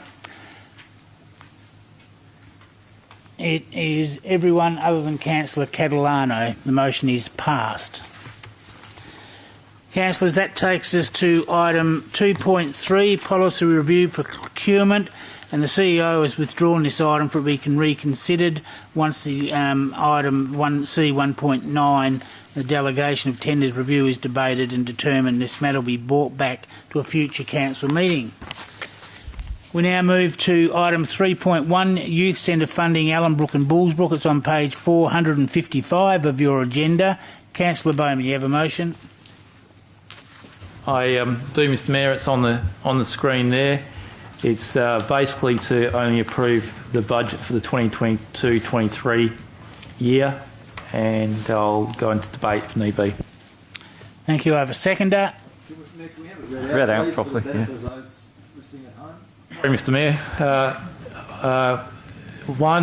Note that the Council resolves to note the potential options for future funding of youth services. 2, approve the addition of $310,000 to the draft budget for 2022-23 to maintain the youth service operating within the Ellenbrook Youth Centre. 3, endorse option 2, allowing for additional budget to support operational funding of the Ellenbrook Youth Centre in the draft budget for 2022-23. And 4, continue to advocate as a priority the needs of local youth services to the state government. Thank you. I had a second in Councillor Jones. Is there anyone against? Being no one against, I declare it carried unanimously.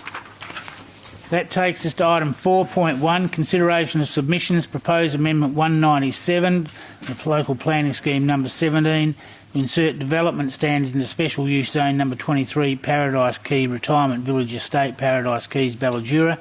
Councillor Congdon has declared a proximity interest and has left the chamber. Councillor Parry, over to you. Thank you. I don't mind if I just read the underline, if that's okay, and councillors can follow, if that's okay with you, councillors. It's quite convoluted, this motion. Don't want the entire item read, Councillor Kiley?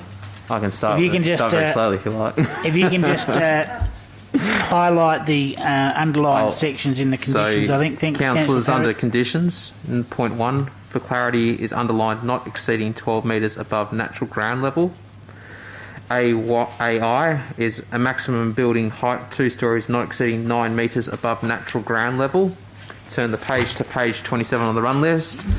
BI, a maximum building height 2 stories not exceeding 9 metres above natural ground level. And the reason for this is record the reason for the amendment to the officer's recommendations to provide further clarity on the expected maximum height of buildings on the site. Thank you. Do I have a seconder? Councillor Knight. Is there anyone against?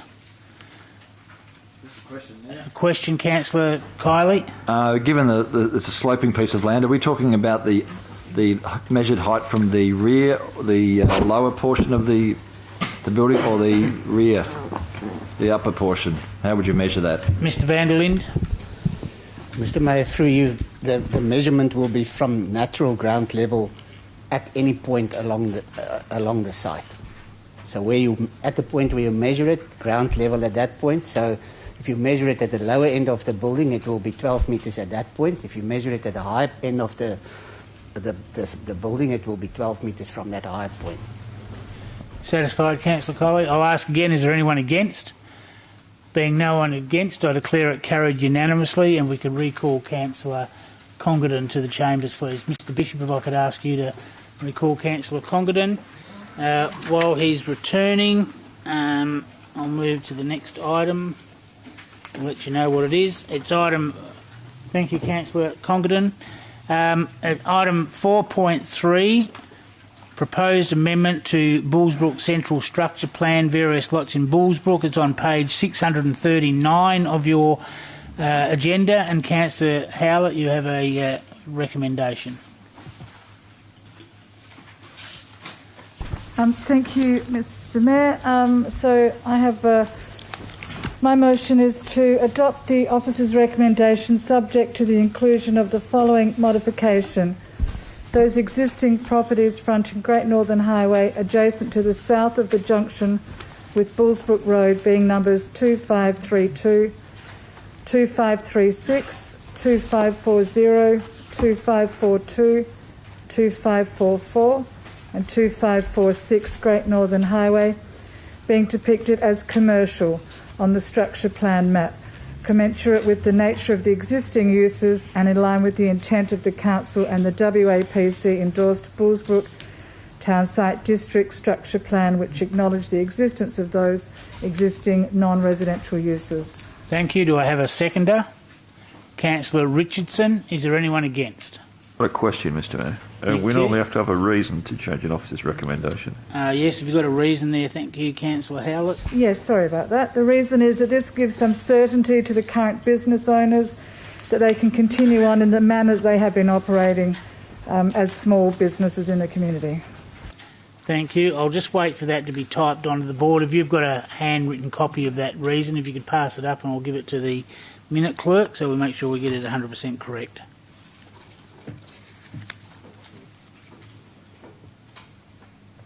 Or if I could ask you to read it off the board, and does that concur with what you said?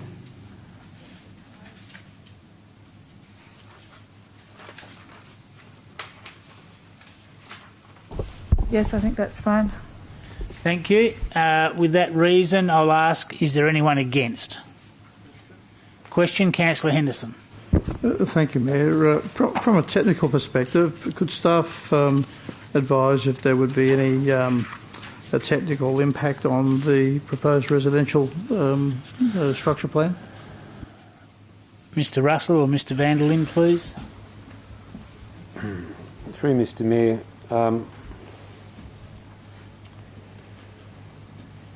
this particular amendment isn't proposing, or the amendment that has been proposed here didn't relate to any change to these lots. So we can't say here whether the proponents of the amendment to the structure plan may be for or against this amendment. They're not here this evening, etc. So I can't say whether or not how it will affect their disposition as the proponents for the amendment. Anything further, Councillor Henderson? Councillor Bowman, you have a question? Thank you. Through you, Mr Mayor, to the staff. With a bit of uncertainty there and obviously some late information that came from a few members of the public, what would be the issues, or are there any issues if this was deferred a month? Thank you, Mr Russell. Through you, Mr Mayor, I think I can say this sufficient, and I'm sure Mr van der Linde can reinforce this, and perhaps the CEO as well, and other councillors that may have spoken to members of Oakland. Oakland, as I understand it, are extremely desirous for this structure plan to be passed tonight as a resolution so that it's forwarded to the Commission for their determination. That I do believe. I think, first and foremost, my understanding is they would rather a decision one way or the other rather than a deferral for 1 month, Mr Mayor. Thank you. Any other questions, councillors? Okay, it's been moved by Councillor Howlett, seconded by Councillor Richards, and I'll ask again, is there anyone against? Being no one against, I declare it carried unanimously. It takes us to item 4.4, the Responsible Authority Report, Proposed Warehouse and Associated Works on Lakes Road, Hazelmere. Councillor Congdon, you have a motion. Thank you, Mr Mayor, and with your indulgence, I don't think I should read out 4.5 pages of the first item. Is Council resolved to recommend the Metro Outer Joint Development Assessment Panel approve the application for the proposed warehouse, Lot 95, 5 the Lakes Road, Hazelmere, subject to the conditions contained in the report. Thank you. Can you just give me a brief understanding of, I think this was originally mooted for refusal. And thank you. So, councillors, you may recall at the agenda forum setting that the officers had recommended refusal on this because they hadn't obtained an acoustic report. The acoustic report came in after the agenda item was prepared, and Mr Russell indicated to the proponent that having received the acoustic report, they were prepared to approve the recommendation, and the councillors in the room that were here would have heard that commentary. So my motion is to actually have that happen. Thank you. I have a seconder. Councillor Parry. Is there anyone against? Question, Councillor Henderson. Probably for the CEO, Mr Mayor. In terms of the key issues, when I first read it, it read as though it was an endorsement until I actually got in and read the detail was to oppose. Perhaps in the future that could be better worded in that regard. I'll take that feedback on notice to the planning staff. Councillor Catalano, you have a question? No, I've got an amendment. What would be your amendment? That all mature trees already existing in the landscaped area are to be retained, and that any new trees planted are marri trees, in brackets, Corymbia calophylla.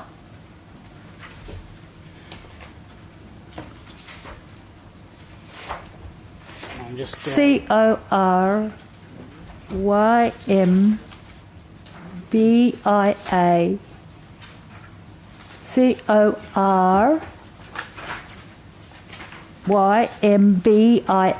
B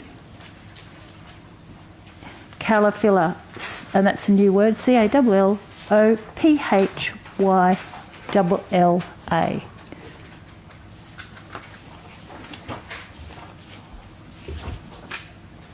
Do I need to give a reason or not? I'll just see if that's acceptable to the mover and the seconder, and see if that creates any complications to the recommendation. So, Councillor Congdon is the mover. Mr Mayor, at the moment I can't accept the amendment because I'm not actually 100% au fait with the landscape management plan. Thank you. And Councillor Parry? I can't accept that, Mr Mayor, because of the fact that page 800 clearly shows a significant amount of trees being taken away. That's the reason. You basically get rid of the whole project pretty much, and it'll be unviable for the principal. Thank you. And I'll now defer to Mr Russell or Mr van der Linde, and if you need time to research, the amendment says all mature trees existing on the landscape. So that's landscaped area. Landscaped area. The area designated landscape. Are to be retained. So, Mr Russell, can you have a comment, please? Thank you. Look, I'll point this out for Council. Councillor Catalano's motion must coexist without ambiguity with reference to condition 16 of Councillor Congdon's motion, which I'll take you to it. It says this: the approved landscaping plan and reticulation plan must be implemented. So the nature of the motion of Councillor Congleton to recommend a conditional approval with reference as a plan on page 819 conflicts directly if you're proposing to insert, through Councillor Catalano's motion, that as a condition. They can't live with each other. So in order to give effect to Councillor Catalano's condition, you must do it by a rewording or redrafting of condition 16. Thank you. Or actually, I beg your pardon, with reference to condition 15. Or I could say here, Mr. Mayor, I think properly a rewording of condition 15 to make some reference to retaining any particular trees or certain types of trees. But I think, again, as a whole, it's also clashing. If it's about proposing not to clear any existing trees, it's going to come up with a conflict with the nature of the development, which is clearly going to be removing certain types of trees. So the whole of Councillor Catalano's motion, I don't think, can coexist with the nature of the application. But certainly in relation to specifying certain types of trees or certain locations, you would need to, you could be best served by modifying condition 15. Thank you. And I'll just read out the amendment of Councillor Catalano. It's got all mature trees existing on the landscaped area are to be retained and any new trees are to be married. If we can go back to condition 15C, please. I think that's already in there. So condition 15C says any existing vegetation and or landscaping areas to be retained. What does mine say? Sorry? Your one says not to remove them. Yeah, So And this one's saying that they're going to be retained. item 15.C covers your amendment, Councillor Catalano. Just going for Councillor Catalano there. Okay, well then, You can withdraw your amendment if you wish. No, I'd like then to be any new trees. I'd like that bit then about the. I'm glad that's in there. So I'd like any new trees planted are to be married trees. Can that be inserted into condition 15C? Yeah. 15F. Or make it 15F?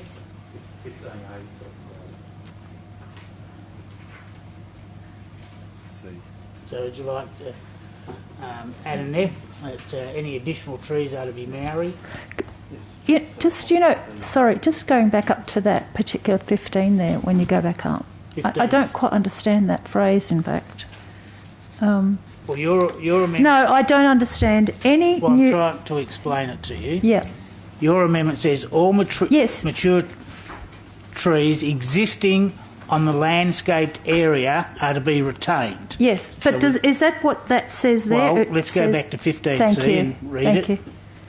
Thanks. It says any existing vegetation and or landscaping areas are to be retained.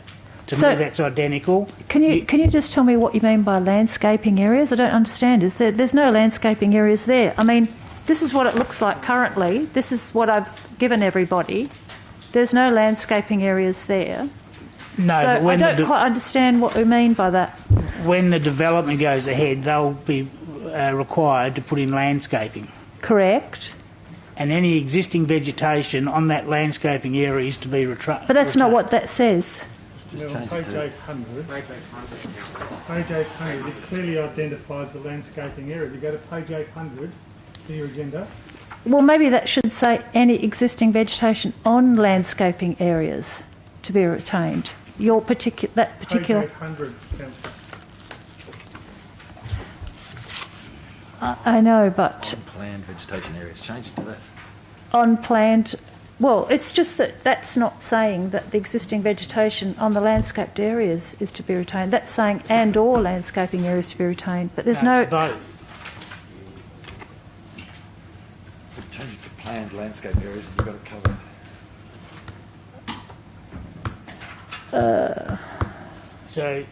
Well, it just doesn't make sense. I'm sorry. I just can't see how that makes sense. I'm sorry if it doesn't make sense to you. I think it's clear to most other people. If you'd like to put in a condition 15F that any additional Yes. new trees are to be Maori, I'm happy to accept that once I get a seconder. Yeah. I would move in a second. Happy to accept that. Yes. So we can put in 15F, thank you, Megan, that any additional new trees are to be Maori with the correct terminology there. That's acceptable both the mover and the seconder. That becomes part of the substantial motion. And just clarify Yes, they once are. again, all the existing trees on the areas designated to be landscaped are going to be retained in this motion. Is Yes. that correct? Page 32.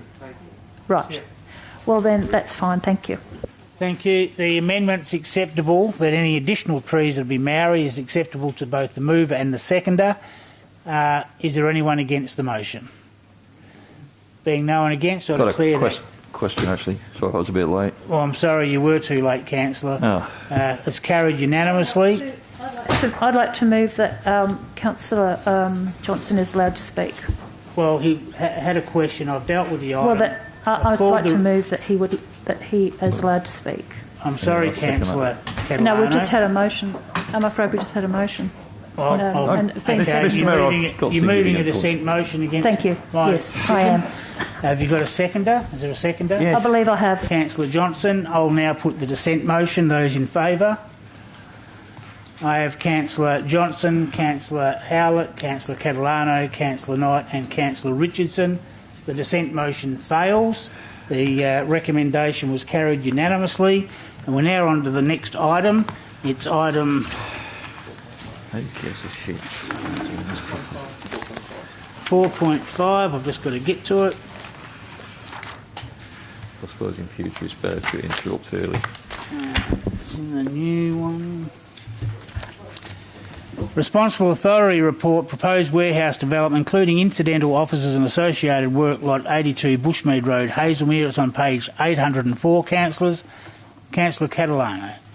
Thank you. I spoke to Mr. Russell today, and I've got an amendment to the conditions, and I'm afraid it was very late, so I don't actually have that amendment in front of me. I wonder if Mr. Russell can provide me with that right now. No. Have you got a copy of the proposed Mr. amendment? Mayor, I greatly regret rushing out of the door this afternoon and not printing that off. I copied it to the admin staff as well as Councillor Catalano, and I perhaps falsely operated on the assumption it might be available this evening. I can redraft it from scratch and hand it to the minute clerk if that suits. It'll be... You need a couple of minutes for that, Mr. Russell? Yes, I probably will, Mr. Mayor. Thank you. Mr. Mayor, can we move on with the other item? Well, it's almost 8 o'clock. We'll break for 5 minutes while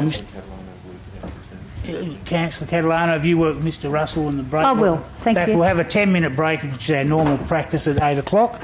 So we're in recession for 10 minutes and we'll come back at 9 minutes. Moving back to the motion of Councillor Catalano, which we've had time to get up on the whiteboard during the short intermission. If you'd like to read that out, thank you, Councillor Catalano, and then I'll call for a seconder. Yes, thank you. So it's that Council basically adopts the officer's recommendation with the following modification to Condition 11. Modify Condition 11. Okay. Prior to the application for a building permit, the applicant owner shall submit to the satisfaction of the City of Swan a modified landscape and reticulation plan that 1. Incorporates vegetation planting within the landscape swale along the perimeters of the lot. 2. Notates the spatial area in square metres of the various landscape areas within the plan to demonstrate compliance with the City's 10% site landscaping requirements. And 3. Trees planted in the landscaped area at the front of the warehouse are to be Maori, and that's Corymbia calophylla. The approved landscape and reticulation plan must be implemented within the first available planting season after the initial occupation of the development, and maintained thereafter to the satisfaction of the City of Swan. Any species that fails to establish within the first 2 planting seasons following implementation must be replaced in consultation with and to the satisfaction of the City of Swan. Thank you. And a reason? The reasons are that the natural environment, and from that I can extrapolate biodiversity and the values of our natural environment are of a priority consideration for the people of the City of Swan. Thank you. I have a seconder. Councillor Howlett. Is there anyone against? I've got a question, Mr. Question, Mayor. Councillor Harry. Just a quick question. It says planning staff, page 820. It says landscaping plan, but it has trees down the middle of the park. Just a very simple one. Does those need to be married as well, according to the recommendation as well, please, Mr. Mayor? They're in the car park and not in the landscaped area. I'm just double checking, that's all. Okay, thank you. Mr. Russell. Sorry, Mr. Mayor. The question was as to the landscaping, which part of the site on page 820? Yes. The trees within the car parking area.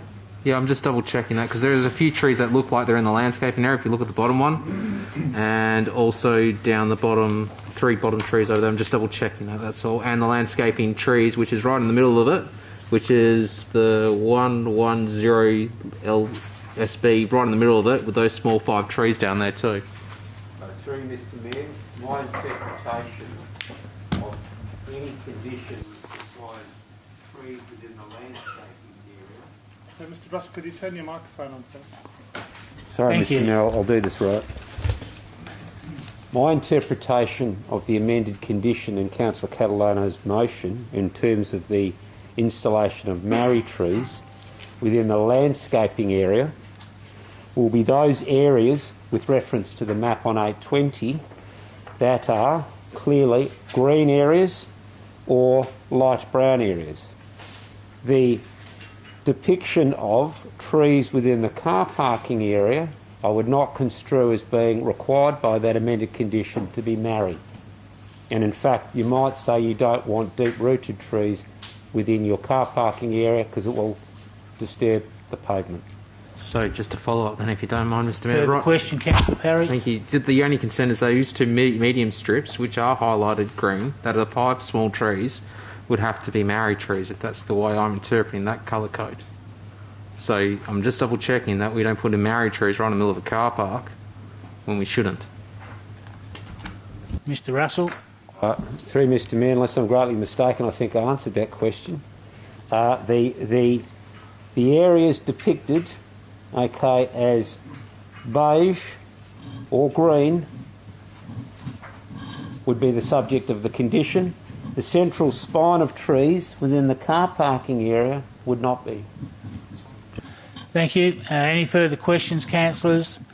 I've got a mover and a seconder. Councillor Henderson, you have a question? I do. So around the outside edge of the car park, there would be marri trees based on what was just said, I guess.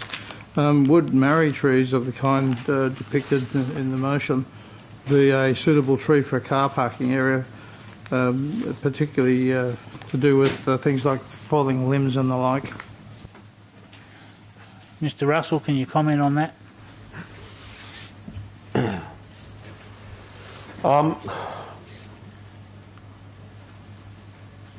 Well, it's up to council to decide in terms of what's appropriate. Certainly, I don't believe the construction of that condition will see any marri trees planted in the car parking area. So I don't think that concern will arise on the proper construction of the application of that condition. But yes, I suppose if you have trees that are in a car parking area that you might park under, and those trees may be susceptible to fallen limbs and branches and they're big trees, you could take the view it's not desirable.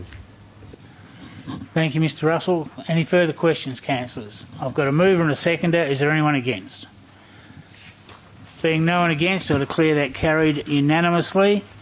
That takes us to Item 4.6, Responsible Authority Report, New Building Refurbishment of Educational Establishment, Swan Valley Anglican Christian School, and there's a correction on condition 13, and the amount should have read $109,400 and not $500. The officers will update the Responsible Authority Report prior to submission to the outer Joint Metro JDAP, and this item has been included in the en bloc area. Item 4.7, application for approvals necessary for the continuation and expansion of clay extractions activity, Lot 10, Great Northern Highway, Bullsbrook. It's on page 858. Councillor Bowman, thank you. Mr Mayor, I'm just changing one word. I'm trying to find the word that I've changed. Adopt the officer's recommendation with a modification to condition 13 to read as follows. Excavation shall not proceed to subsequent stages until prior completed stages of excavation has been rehabilitated in accordance with a pre-rehabilitation decommissioning management plan to the satisfaction of the City of Swan. Thank you. Do I have a seconder? I've got a seconder and Councillor Jones. You have a question, Councillor Kiley? I just want to ask the mover to consider the wording of that. Would that include pits that are currently being excavated? In which case they'd have to close off and rehabilitate all pits before commissioning the next one. I'm just wondering if the wording could be changed to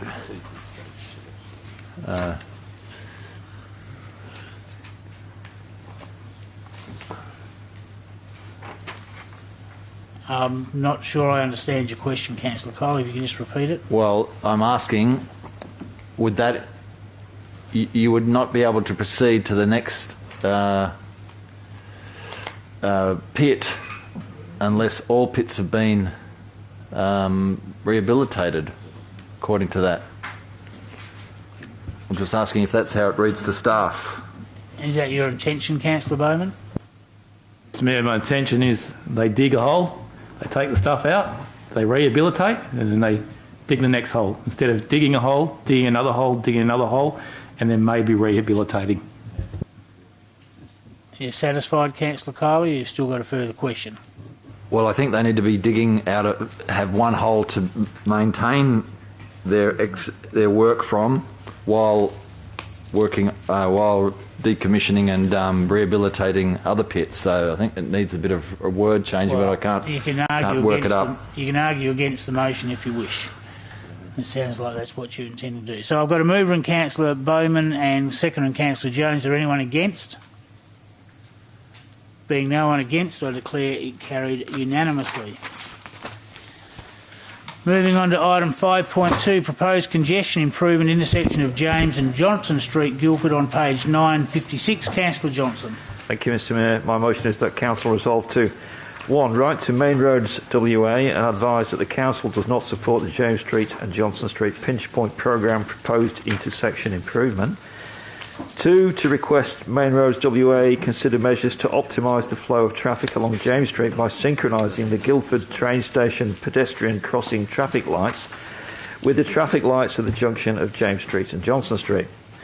3. Record the reason for changing the officer recommendation is that 1. Community consultation has already taken place with the Guildford community and the MRWA Clearway proposal was not supported.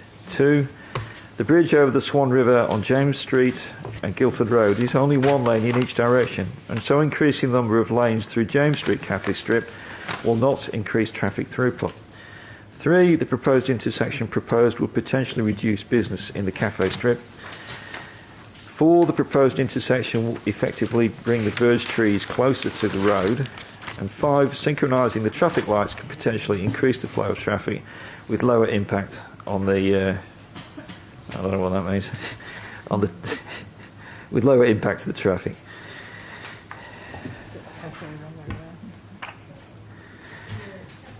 Cafe spelled wrong way. That's cafe spelled wrongly, is it? Okay. Lower impact of on the cafe strip. Yeah. Sorry. That must be Word did that to me. Thank you. Do I have a seconder? Councillor Kiley, is there anyone against? Being no one against it, declare it carried unanimously. Councillors, we need to go back to item 4.10. It originally was on the en-bloc list. It was withdrawn, and I overlooked it because it wasn't on the right order in my run sheet. So item 4.10, proposed outbuilding shed, Vines Avenue, the Vines. It's on page 910. It was withdrawn because the councillor wants to vote against the officer's recommendation, but I need a recommendation first, councillors. Anyone prepared to move the officer's report and recommendation? Move Councillor Zanino. Do I have a seconder? Councillor Parry. Is there anyone against? Do you wish to debate it, Councillor Bowman? Then I'm going to put it to the council. Those in favour? Of Councillor McCulloch, Councillor Richardson, Councillor Zanino, Councillor Parry, Councillor Congdon, myself, Councillor Johnson and Councillor Jones. If I can just ask you to leave your hands up while I do a physical count. 1, 2, 3, 4, 5, 6, 7, 8. The motion is passed with those councillors in support and 7 against. Thank you.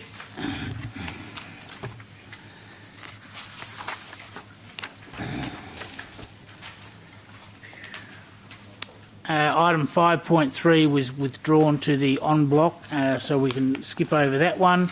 Now go to item 6.3 on page 1049, budget adjustments 2021 to 2022, February 2022. And this item has been withdrawn. There's a correction to the budget adjustment. Table B is required to rectify duplication of the budget adjustment reference number 1 for the purchase of computers of $3,360, and the replacement tables are as follows. I need a move and a seconder, councillors. Move Councillor Kiley, seconded Councillor Jones. Is there anyone against? Being no one against, I declare that carried, which takes us to item 7.1, Local Government Act Reform, City of Swan submission. It's on page 1057. Councillor Bowman. Mr Mayor, I've got a number of minor amendments which I've incorporated, one from Councillor Henderson as well. I'm just waiting for them.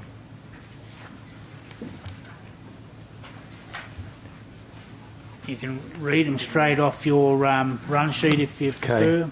So basically, Mr Mayor, perhaps I should read this all out. The council resolves to adopt the officer's recommendation subject to the following changes being made to the submissions to the Department of Local Government, Sports and Cultural Industries. 2.1, resource sharing. The amendment to be made. Add to the comment that the City disagrees with the proposed salary bands of a joint CEO. 4.6, no wards for small council, bounds 3s and 4 council only. Replace the existing comment with the following. The City disagrees with the proposal. Band 3 and 4 local governments that want to eliminate the requirement to conduct ward boundary reviews can already do so by agreeing to abolish. 4.9, minor other electoral reforms. Add to the comment that the City considers that the margin will need to be based on a suitable scale relevant to the number of voters electors. And 5.8, CEO recruitment. Replace the existing comment with the City considers that local governments should retain the autonomy to select their own independent person with the capability and experience that meets their requirements. They should not be limited to a panel of pre-approved persons. And your reasons, please, if you just read them out. Mr Mayor, the reasons for 2.1, significant increase from a resource shared CEO for level 3 and 4 local governments. We'll have a flow and expectation for other CEO salaries. 4.6, removing the option for band 3 and 4 local governments having wards may force a future change for band 1 and 2 local governments. 4.9, a suitable percentage instead of a number is required to allow for large wards such as Pearce Ward and small wards such as most country local governments. And 5.8, you may want to get that from Councillor Henderson because that's his minor amendment as well. Councillor Henderson, you've got a reason for 5.8, please? Yes, it's just such that the councils can retain their own autonomy. Thank you. I've got a mover and a seconder. Is there anyone against? Being no one against, I declare it carried unanimously. Item 7.2, Office of the Auditor General Information Service Audit and Report on Other Legal and Regulatory Requirements on page 1088. Some minor wording and improvements which have been underlined have been made to the recommendation. That's now been moved to the en bloc motion, and it's for your information. No? Sorry. That's what I had at our preliminary meeting. Councillor Johnson, you've withdrawn that item. What do you wish to do? Thank you. Yeah, I've withdrawn it, Mr Mayor. I basically want to vote against it, and if someone wants to move and second it, I'll explain why. Well, have you got an alternative motion if you want to vote against it? No, I'll explain why. If we move it, Okay. I'll explain in my speech. I need a mover and a second to councillors. Move Councillor Bowman, second to Councillor Parry. Is there anyone against? There is. Do you wish to debate it, Councillor? Yes. Thank you. Councillor Bowman is the mover. Pass at this stage. Thank you, I reserve Councillor my Parry. right, Mr Mayor. Thank you. Just in relation to that, in relation to the seconder reserving their right, since that's been brought to my attention this year, I've reread our local planning rules, and in item 6.5 there is an order of debate, and we'll be following that order of debate, which means the seconder must speak after the mover and cannot reserve their right of reply. I know for a couple of months, the seconder could reserve the right of reply. That advice was given on the night when it was mentioned, and that's part of a WELGA policy. It's not part of our local meeting procedures, so from now on we'll go back to our local meeting procedures until such time they're changed. So the seconder will always speak straight after the mover. So having said that, Councillor Parry, do you wish to speak on the item? You don't. Councillor Johnson, speaking against. Yeah, thank you, Mr Mayor. Councillors, as some councillors know, I work in IT. I'm a project manager. I've been involved in the business for many years. I want to draw council's attention to something that you'll see on page 1099.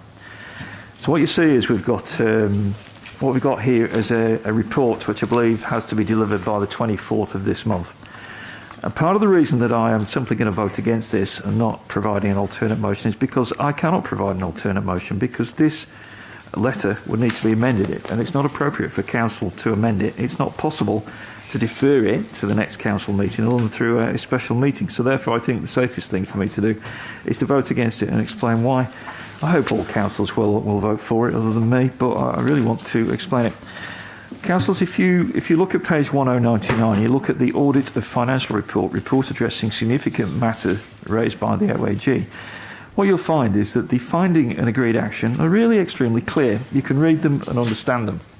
So from my perspective, when I turn my attention to the information systems audit, what I find is, despite the fact this is an industry that I understand extremely well, I find that some of it I simply don't understand. It is written in this bullet point format, and it is frankly, it is not in sufficient detail. It's not sufficiently clear to understand what it is the city intends. So we've suddenly gone from one format, obviously written by one staff member who is used to writing for council, and then we've got something really very different, which unfortunately, Mr Mayor, I am used to in my industry and often point out to people the challenges it presents. Just to get into some detail, if we move on to page 1100, it says here something which is not correct practice. Implement regular user access reviews for all key modules, including privileged user accounts and their assigned access privileges. Any accounts that are identified as being no longer required, or those which have not been accessed to the system for an agreed period of time, should be appropriately removed or disabled. Well, councillors, that was the practice from about 20, 30 years ago. This should be automated. When somebody leaves the organisation, there should be a report produced by HR, and it should be people should be automatically removed. There should be no need to run such a report. You might do that report when you audit the system, but you would not do it on what it seems to be suggesting here. When they say regular, I assume periodic. So it's simply bad practice. And if I look at some of the others, I go, well, I'm not sure that's right either, or I'm not sure that it makes any sense. So make sure users are assigned unique usernames. Well, councillors, let's hope they so everybody does have a unique username. So this sort of document, I think, needs to be analysed. It's not possible to defer this, to send it back. And I don't know whether this has been seen, but this document has been seen by the Audit Committee. Can I just ask, have the Audit Committee read this document, this letter? Ms Lay. Through you, Mr Mayor, because of timing, Yes. this is actually going to the next Audit Committee in 2 weeks' time. Thank you. Okay, so possibly it could be changed by then, but it has to be presumably approved by us. So councillors, that's my reason from a professional perspective. I find it's not well written. It could be written better. Compare it with the section at the top of 1099. And some of the recommendations I think are simply wrong. I think we've not been given enough time to assess this. I just think there needs to be more checks and balances within the audit process to examine documents like this and make sure that they are sufficiently understandable. So for that reason, I'm going to vote against it, because I think it should be better. If there was more time, I would have deferred it and sent it back to be rewritten. So that's Thank all you, I have to Councillor say. Johnson.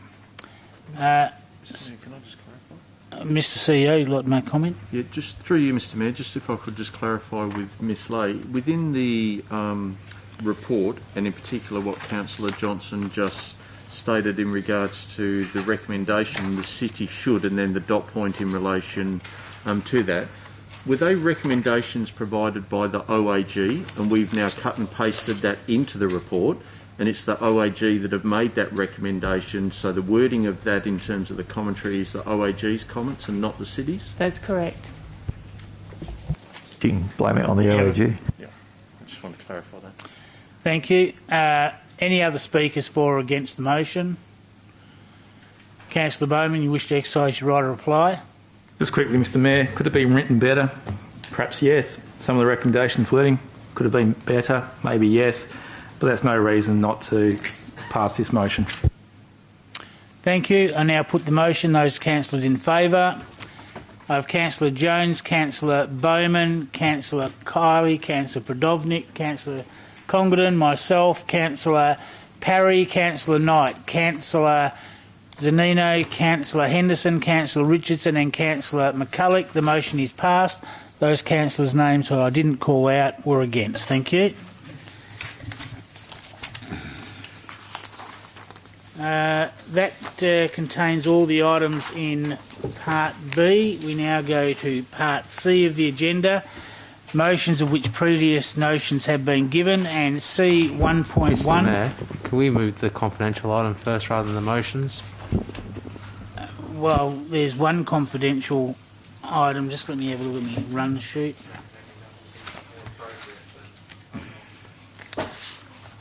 Was the confidential item moved in block earlier on the night? I got a question, Mr Mayor. Oh, just hang on, I'm just finding my spot in the run sheet. You're talking about the James Street. Well, that means we'd have to go behind closed doors at this. Well, we're going to continue. Thank you. No, we're going to continue with the run sheet, councillors. It's item C 1.1, Councillor Catalano, revocation motion, amendment of number 190 to local planning scheme number 17 to reclassify land on Diana Crescent, Kerwin Way, Lockridge, and it's on page, I think about 1200. 1111. Thank you, Councillor Catalano. Yes, thank you.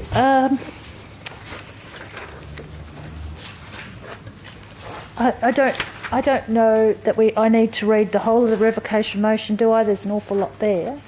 But perhaps I should give my reasons. Basically, it's to revoke that motion that was passed about the amendment to local planning scheme number 17 to reclassify land on Diana Crescent and Kerwin Way, Lockridge. That was made at the last meeting. And the reasons why I brought the revocation motion is because we had this previous system here on council, and in fact my motion was my amendment. It was an amendment to the staff motion, and actually then an amendment to the amended motion because Councillor Kiley put in an amendment.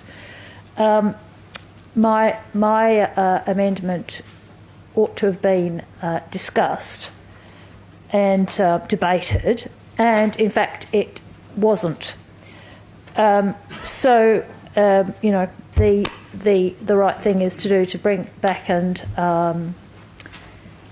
speak to that issue tonight. Well, if we can, but basically to make sure that we always get our procedures right, our meeting procedures right, and we know what we're doing. And that's really why this is here, because basically I didn't get the opportunity to have my amendment debated as it ought to have been. So I don't know whether I can go into details about the actual subject of the motion at this point, but okay, I will continue until I'm asked to stop. Well, we're talking about the revocation. If your revocation motion is successful, then you can give notice of your intended motion, Councillor Catalano. But for now, we're only talking about the revocation. Okay. motion. Well, what I can say then is about my previous motion that wasn't discussed, is that it was for the height of that development on the land above Rocha Oval in Lockridge, for the height of that development to be reduced down to 1 storey on Kerwin Way and 2 storeys down the hill abutting Rocha Park, and that's what wasn't discussed and properly debated, and then we ended up with 3 storeys and 2, I believe, didn't we? Did we end up with 3 storeys? Anyway, it was a lot higher than what the local people have asked for, and have you know, asked me to put to council for debate. And in fact, council didn't get an opportunity to debate the reduction in height, which is what the community wanted me to put to this council. So that was for 1 storey on Kerwin Way and 2 storeys abutting Rocha Oval. So that's the bit that I'd like to have council debate, you know, out of all due fairness to the community, that we actually hear the pros and cons of that debate, the reasons why it can't be instituted, that height restriction can't be instituted, and any other reasons, because those reasons will assist the community in accepting whatever decision this council makes. So it's a procedural fairness thing. It's going through the right process, because that's what I've been asked to do, to put that to this council, and I think that's pretty much where I'm leaving it at this stage. We need to have followed the appropriate procedure from the last meeting, which we didn't do. Thank you.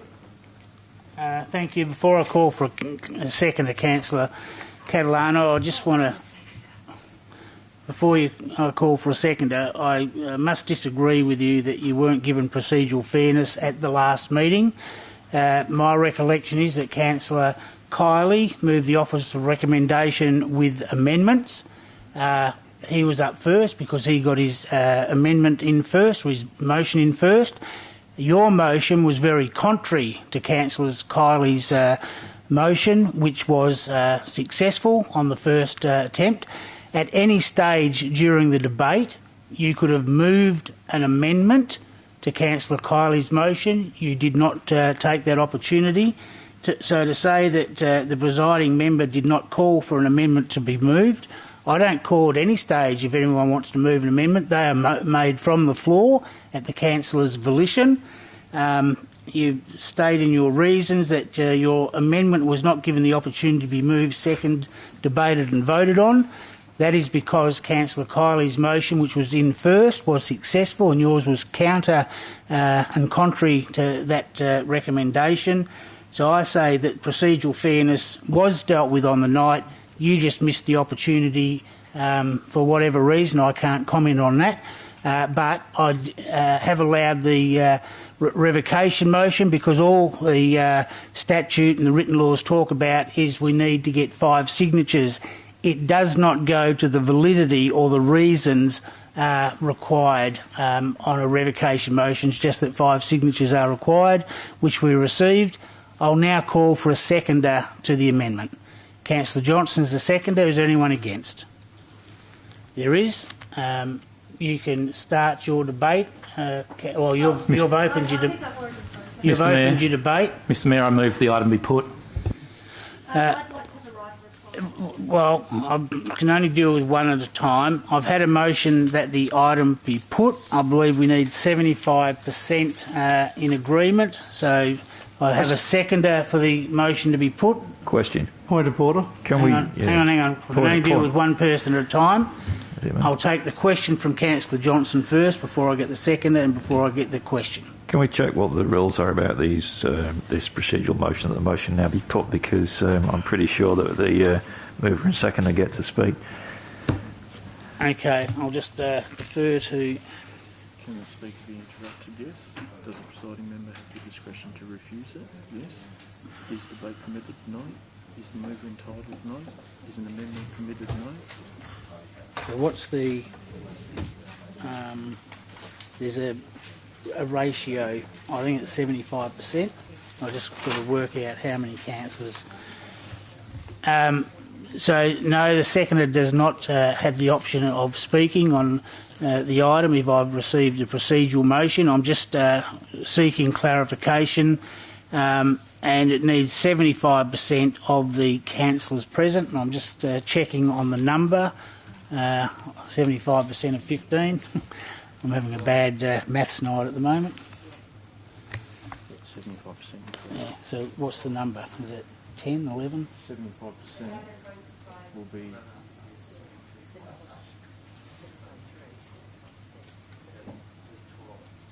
So I need... Sorry, Don. 11 is... How many councillors? 12. Yeah. So I need 12 councillors for the motion to be put to be successful. Those councillors in favour? Point of order, Mr Mayor. What's your point of order, Councillor Johnson? Just looking here at page 24 in our meeting procedures, that the motion now be put. So does the presiding member have discretion to remove the motion? Yes, you do. In the case we've hardly spoken about it, it seems unreasonable to... maybe you could use your discretion, Mr Mayor, to refuse the motion at this stage. You could do, but you haven't. I haven't, and I've got a motion from Councillor Bowman that the matter be put before council. I just need to clarify. I need 12 out of the 15 councillors to support that motion. Otherwise, I'll allow the seconder to speak if they wish to do so. So, on the motion, councillors, that the motion be put, those in favour? I have 1, 2, 3, 4, 5, 6, being Councillor Jones, Councillor Bowman, Councillor Howlett, Councillor Zanino, Councillor Parry, and there was another hand up down that way. I didn't get it, but the procedural motion that the motion be put is lost because I didn't get 12 councillors. Councillor Johnson is the seconder. You can speak, end the debate now. Thank you. Thank you, Mr Mayor. Yeah, we're getting very good at meeting procedures these days, aren't we? What I recall happened in the meeting was that we were following the temporary approach that we were trying out, and that 2 councillors had moved and seconded the officer's recommendation, and we then proceeded to Councillor Kiley's amendment. I recall there were 2 amendments on the order paper. Councillor Kiley's came first, then Councillor Catalano's. My recollection, and please jump in and correct me if I'm wrong, because I'm memory is not perfect, no one's is, was that what happened was we debated Councillor Carley's motion, which looked kind of reasonable. It mostly spoke about vehicle access. And that motion, that amendment was passed, so we amended the substantive motion. But then, what happened was, Mr Mayor, you basically moved then to the next item, the substantive motion. But what should have happened under the procedures that we were following at the time was if we should have moved to the next amendment, because the next amendment was not completely inconsistent with Councillor Carley's, and had it simply been shrunk down slightly to address Councillor Catalano's issue, which were to do with the height of the building, then it was perfectly compatible with the previous amendment. So that's the process that should have been followed. Unfortunately, we did not follow that process, and that is why we are here with a revocation motion. So because of what I think was a misunderstanding, an entirely understandable misunderstanding, because we were following a procedure that we weren't familiar with, now we're back to doing things the way we've always done them. I think we need to, I'd encourage councillors to support this, because I think the meeting got slightly off the rails, and I think we need to consider Councillor Catalano's amendment, and that's what the effect of Part B is. So in the event that the revocation is successful and then we move on to Part B, what we're going to get is effectively something similar to Councillor Carley's motion, plus what at that time was Councillor Catalano's amendment. So it puts us back to where we were immediately prior to what should have been Councillor Catalano's amendment. So that's why I'm supporting the revocation. I want us to have a chance to consider Part B, because Part B, where we are limiting the height, I believe is exactly what the community wants, and I think it is exactly what we saw at Paradise Quays, and it's exactly what we've seen with these other developments of this nature. So I think it's very wise of this council to address this. So that's my reasoning. Thank you. Speaker against? Any other speakers for or against the revocation motion? Then I will speak against before I hand back to Councillor Catalano. The reason last week, in my recollection of the events, was that once Councillor Kiley's motion was successful, it then, in my mind, negated Councillor Catalano's, because they are diametrically opposed. You cannot then have an amendment to a successful motion that is contrary to it. And at no stage during the debate of Councillor Kiley's motion did Councillor Catalano raise that she wished to move an amendment to his motion that restricted the height or the size of the building or any other items that she wished to include in her amendment. And my understanding is that once a motion is successful, you then can't go on to debate a motion that is in direct contravention to your motion that's just been passed.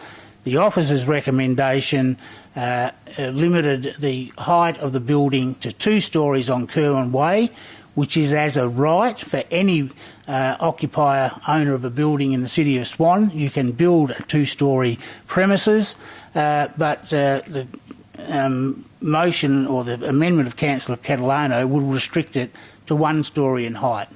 And that's why I didn't raise it as an issue, and I moved on to the next item because the matter had been dealt with, and Councillor Catalano was not denied an opportunity or any procedural fairness.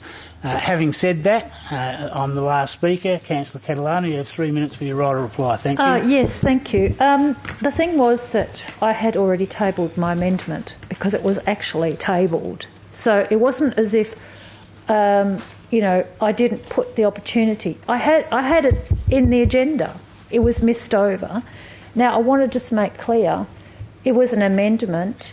It wasn't an alternative motion, and we weren't doing alternative motions at that time. What we were doing were amendments and amendments to amendments, and if I remember rightly, we could have, under that system, we could have any number of amendments to amendments.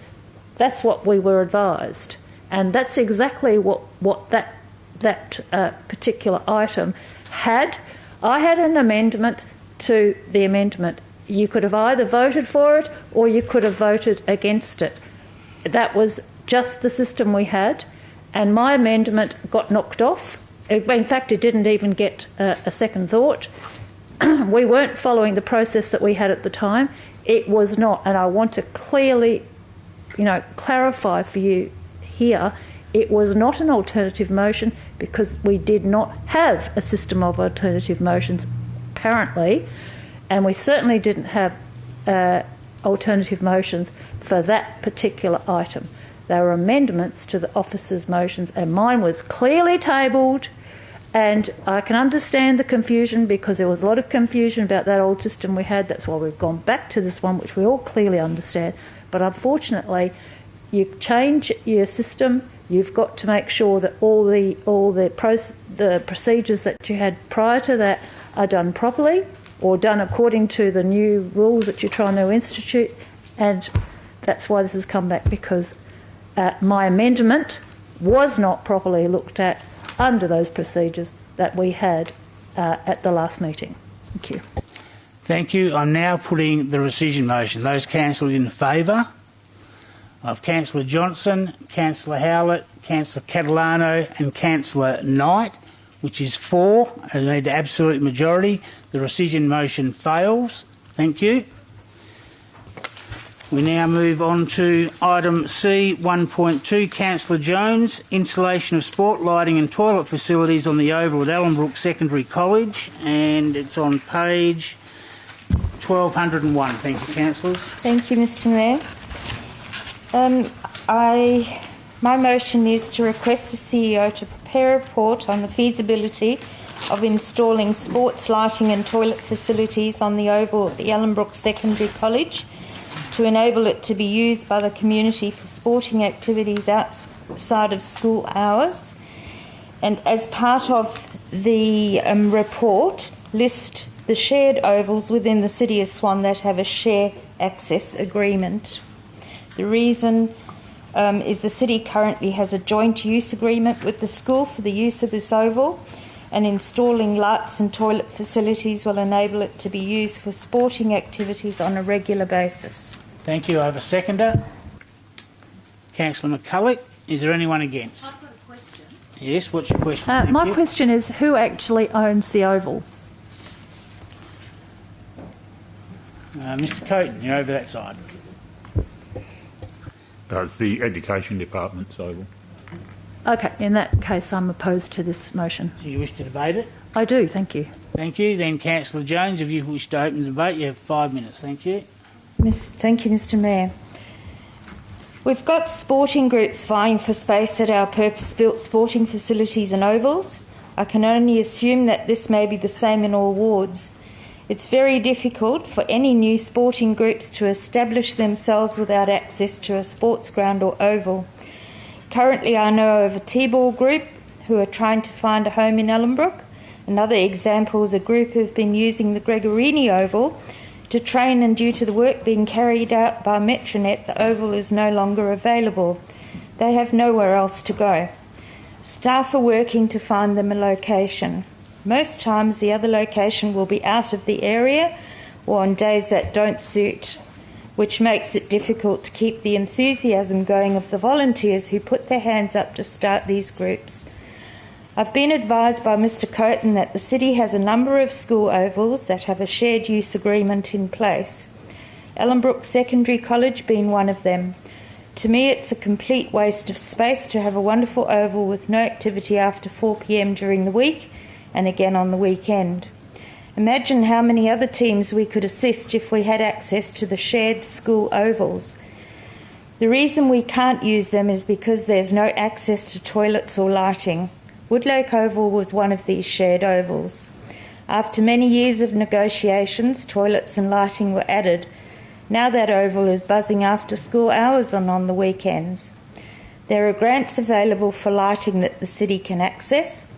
Keep in mind that creating a new oval to keep up with community demand would be in the millions of dollars compared to installing lights and toilets at facilities already there, lying dormant when school is out. The staff have estimated a cost of around $500,000. I'm an Australian, however, I come from Africa. We're very spoilt in Australia with the facilities we have and expect. Look at what other countries around the world do with a piece of vacant land that was suitable to use for sport and recreation. I think we're wasting a valuable asset by not using these shared ovals. All I'm asking for is a report that will give us more details as to how many shared ovals we have, whether the Minister will agree to us using an educational facility out of hours, and whether the community benefit outweighs the potential cost to the city. Thank you. Thank you. Question, Councillor Richardson. Thank you, Mr Mayor. To staff, can I get a breakdown, please, of the $500,000, what the cost of the toileting is and the lighting provisions, please? Thank you, Mr Coaten. Oh, very roughly, it's about 300,000 for lighting and 200,000 for a toilet. How many toilets is that? Oh, that was just a standard toilet block. So, you know, two or three cubicles. Are these toilets also lockable? Are they the stainless steel lockable after certain hours toilet blocks, or is that responsibility of the school, please? That level of detail hasn't been determined. Thank you, Councillor Catalano. You have a question? Yes, sorry. So who's going to be cleaning the toilets? That level of detail hasn't been determined. That would be something that... So we don't know if the City of Swan are going to be looking after the toilets, or if, in fact, the school are going to be looking after them. Well, if it's the actual oval, maintenance of the oval is split on a 50-50 basis, Yep. So that would have to be something that would be negotiated with the school. Okay. But right now we don't know that cost. Okay, thanks. Thank you. You got a question, Councillor Knight? Yes. What if we pay this money? What rights are we going to have in future? Is there going to be conditions on using the oval, or would they restrict use for any reason? Mr Coaten. Well, those are the sort of things that would be examined in preparing the report to bring a report back to council. Staff would speak to the school about those things and identify any of those issues and include them in the report that comes back to council. Any other questions, councillors? Councillor McCulloch, as the second, do you wish to end the debate? You don't. Speaker against the motion? Any speakers against?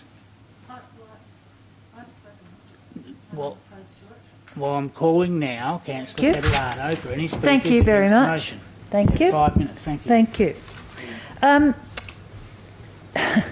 Currently, Beachborough Primary School Oval, which has been shared by the community and the school for the last 30 years, is currently being fenced by the Education Department. Because, you know what? It's their oval. The same thing happened down here at the former middle and primary school. That used to be a space that was shared by the community. I used to take my son down there and kick a ball around. That's now been fenced because it's owned by the Education Department. Point of order, Mr Mayor. What is your point of order?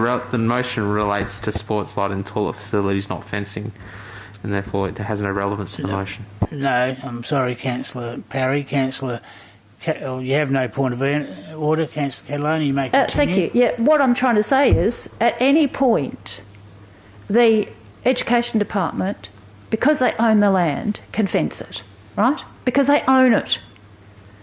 Now, the other thing I want to say is, I don't know how many times I've asked staff for toilet facilities in Altone. People are always asking for toilet facilities. And what do I get told? We haven't got any money. We can't afford it. We can't afford the cleaning. We can't afford to install it. You know, how come I can't get toilets in Altone, on the parks in Altone, and there's some big parks there that are well used and would be used more if I could get toilets on there? Because for Altone, there's no money. Now, I'm talking about City of Swan owned parks. City of Swan owned parks that we have control over, and we can't put a toilet in. I don't know how we can be expected to put installations and spend ratepayers' money, $500,000, $500,000, on toilets and lighting on land that is owned by another organisation when we don't put Point of order, Mr Mayor. That's your point of order. Thank you, Councillor Henderson. It's about relevance. This is nothing. What is being debated is not even being considered yet. We're talking about the preparation of a report. That's the matter of relevance. Yes, but the officer's comment does list a cost of approximately $500,000, so you have no point of order. If you can continue, thank you, Councillor Catalano. Thank you for that. What I'm trying to point out here is that why go down this track when actually what we should be talking about is toilets and these kind of facilities on City of Swan owned parks. That's what I'm saying. You know, I know there's quite a lot of ovals and parks that the City of Swan invests that are owned privately, that the City of Swan already invests in. And I have serious concerns about that. Because ultimately, how can we invest ratepayers' money, $500,000? It's a lot of money. How can we invest that money in actually somebody else's land when we cannot even get those facilities on our own parks? It's crazy. It's absolutely crazy. I think we should look at a report. I'm just suggesting. This is not an amendment or anything. But if we're going to look at toilet facilities, perhaps we should. Beg your pardon? You have 1 minute left. Oh, thank you. Perhaps we should be thinking about toilet facilities at City of Swan parks in Ellenbrook. And I think because we cannot use ratepayers' money like this. And secondly, the risk is that at any time the state government, with the Education Department, for reasons of their own, will just go ahead and make their own decisions about that oval, and ultimately, because they own it, they can do that. And they're always much more. They have much more authority than we do, and ultimately we will have to defer to any of that decisions that are made. Just like down there in Beachborough Primary School, currently, it's. The Education Department hasn't even bothered to consult with residents, haven't even bothered to consult with the community or the City of Swan.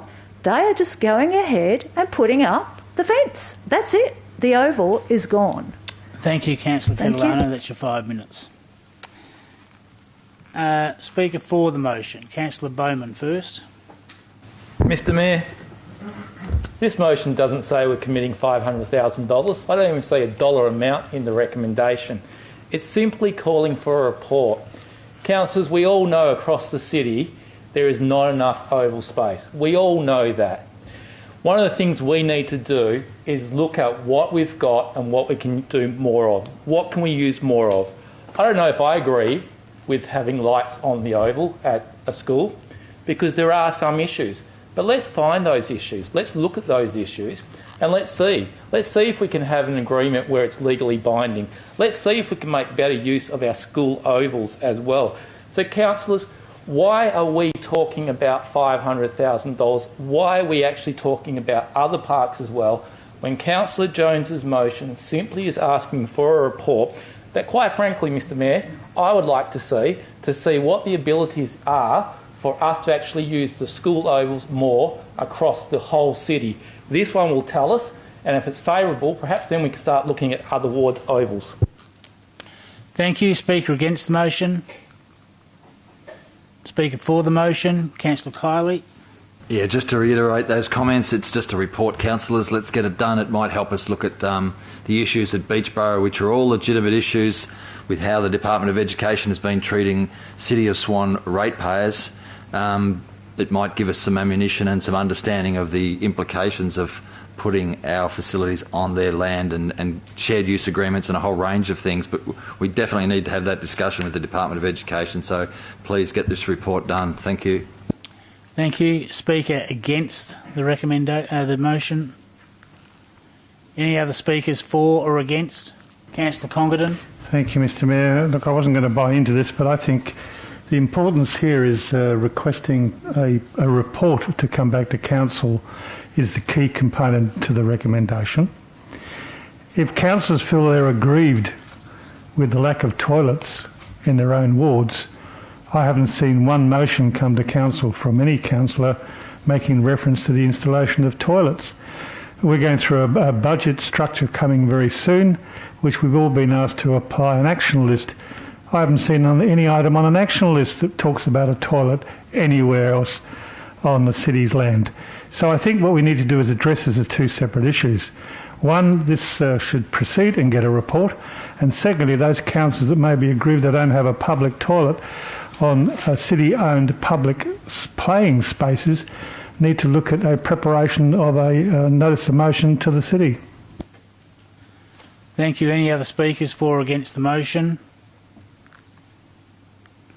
Then, before I call on your right of reply, Councillor Jones, I'll hand over to the Deputy Mayor and I'll speak in support. It calls for a report on the feasibility of installing facilities on a school oval. But who's going to be the end user of that school oval? It's going to be either the kids or the residents of the City of Swan, the same ratepayers or the ratepayers' children that would go to that oval and use it. But in the joint use agreement, I would like to see guarantees that in future the school oval cannot be fenced off without them reimbursing the City of Swan for the infrastructure that we've placed on their property. No one was more devastated when the East Beach Borough Primary School fenced off its oval, which the community had use of, and was the only set of AFL football goals where I used to teach free ball some 35 years ago, because the community used the school oval, and guess what? The school used Maguire Park to hold their faction carnivals every year. Along comes a new principal, and yes, I understand that the fence should have been put around the school to protect it from vandalism during school holidays or after hours, but should not have fenced off without consultation or any input, and it does not need approval from the City of Swan because it's state government land and they can issue their own approval. So it was very disappointing, and I'm very sad to hear the same things now happening at the Beach Borough Primary School. For the last 30 plus years, the community has been allowed to use the basketball courts, the tennis courts at the school after hours. But if you get a new principal or the situation changes. But I think the report should come. I believe I saw it somewhere, but I won't comment further because I may have misread it, that we've even asked at the next federal election for the local federal member to contribute to the cost of installing the lighting or the public toilets. But at the end of the day, it'll be our residents and ratepayers using those facilities. We just need to make sure that the joint agreement use makes it prohibited that they cannot fence it off to the local community without recompensing. As far as cleaning the toilets go, guess what? The schools employ cleaners. I'm sure if they're going to clean half a dozen sets of toilets in the school, doing another set outside on the oval might become part of their job. So I'm all for supporting the feasibility of the report. Thank you, Councillor Jones. You now have 3 minutes for your right of reply. Thank you. Thank you, Mr Mayor. All I ask is for people to support it. We're only looking for a report. Thank you. I'm now going to put the motion. Those in favour of Councillor Jones, Councillor Bowman, Councillor Prodovnik, Councillor Johnson, Councillor Howlett, Councillor Kiley, Councillor Congdon and myself, Councillors McCulloch, Councillors Richardson, Councillor Henderson, Councillor Zanino, Councillor Knight and Councillor Parry. The only councillor again is Councillor Catalano. The motion is passed. That takes us to item C 1.3. Electronic Community Notice Board. That's been withdrawn by Councillor Kiley, which takes us to item C 1.4. Councillor Kiley, New Junction Workshop. It's on page 1205, I believe. Thank you, Mayor. And I just firstly want to thank the CEO and staff for working with councillors to get the Electronic Community Notice Board proceeding at the Beachborough Hub. So my motion for 1.4 is that Council resolve that the CEO that the Council resolve to direct the CEO to organise a briefing or workshop, preferably on a weekend in March, specifically to discuss A, the Midland Oval Redevelopment Master Plan, MORM, and B, the Midland Activity Centre Structure Plan, MACSP, and C, an assessment of the objectives of the overall project. Number 2, include on the agenda the potential to create a 4-hectare Central Park as recreation reserve inclusive of the area bounded by the historic cycle track, the existing road across the former oval, i.e. to retain the avenue, Weep Park, the existing playground and the privately owned land abutting Morrison Road. There's an attached map there in the agenda for Council's benefit.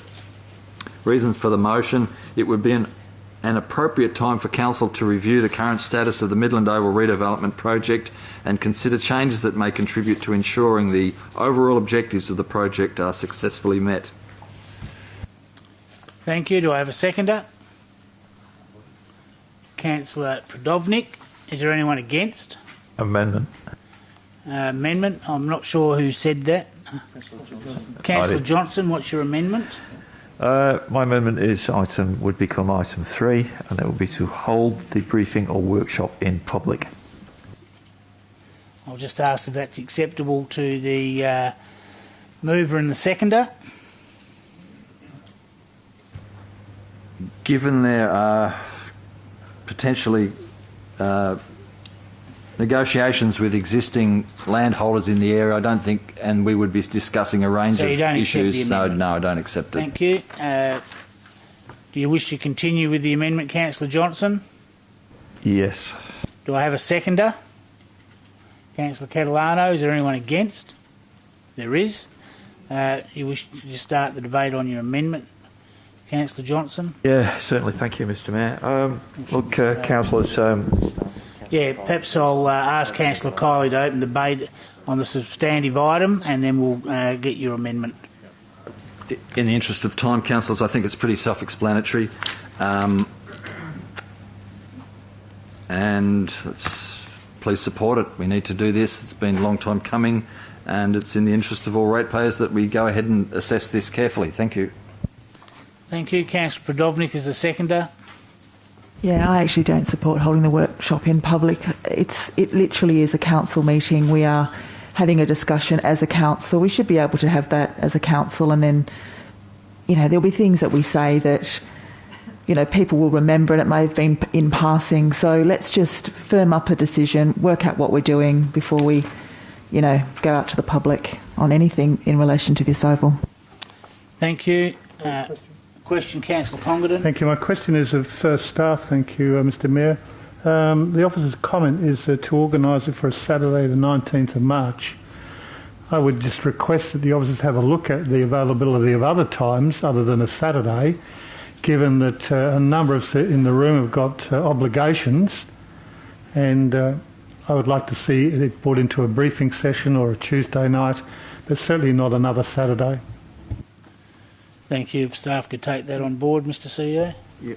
Through you, Mr Mayor, then preferably you may wish to move an amendment to point 1 where it says preferably on a weekend. So once Councillor Johnson's amendment's been dealt with, then maybe Councillor Congleton would like to amend to look at it that way. Thank you. Councillor Johnson, you wish to debate your amendment now? Thank you, Mr Mayor. Councillors, the reason for holding this in public is so that the obvious things the public can watch what's going on. When I first got on council, I had to investigate how we got to the situation we're in with the Midland Oval. What I discovered was that we had the Midland Oval, forget the name of it now, it's called MOC, the Midland Oval Commercialisation Committee. I think that had been running since about 2013, and I got all the minutes and had a look at it.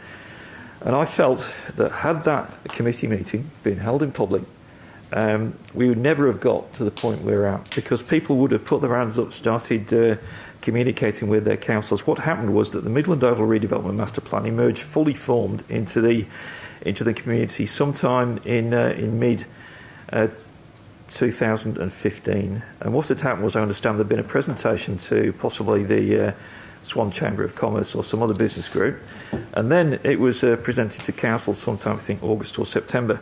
The community knew nothing about it and were up in arms about it. And the problem with it was the secrecy. So, had it been held in public, had the meetings been held in public, early feedback would have been given to council, and I'm a little bit concerned there's potential for this to go in the same direction. So when I got on council, my commitment was always to maximum transparency and openness in everything, and I've previously supported motions that have come to this council to hold all our meetings in public where possible. Councillors, if we're discussing anything that might involve people's property rights or whatever, well, we can go behind closed doors, but I actually don't think there is anything to discuss. It's to organise a briefing or workshop specifically to discuss the Midland Oval redevelopment master plan and so on and so forth, and to create a park. There's nothing secret about that. We're not dealing with anybody's property rights here. We're not talking about contracts or anything like that. And frankly, we should invite everybody who's involved. So anyone who is still an owner on this land should be specifically invited to attend as a member of the public, and the whole of Midland should come along. So councillors, that's my reason. It's about the fundamental principle of conducting democracy in public, and that's why we've got a public gallery over there. That's why these people are here. This most important briefing should be held in public. And I know it's easy to have these nice, cosy briefings or workshops wherever it's going to be held, presumably in the conference room, but it would be far better off held either in here or in a room the size of the town hall so the public can attend. That means that we'll be absolutely certain that when no one is coming up with any deal or is identifying something in the meeting that they are then feeding to somebody else. So it's either completely confidential, which I don't think it could possibly be, or it should be open to the public. I think it's absolutely fundamental we conduct our democracy openly and transparently, and if we did that, we'd be far more successful. So I'm quite surprised there is any opposition to this. It really astounds me. It's because the secrecy was the root cause of the problem that caused the Midland Oval redevelopment master plan. So councillors, let's not make that mistake again, and that is why I urge you to conduct this briefing or workshop in public. Thank you. Thank you.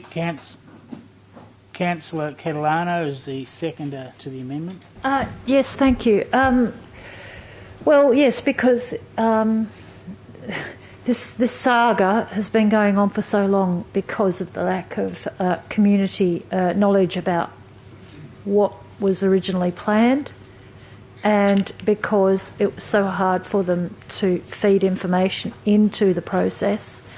And the other thing is, I think it helps council to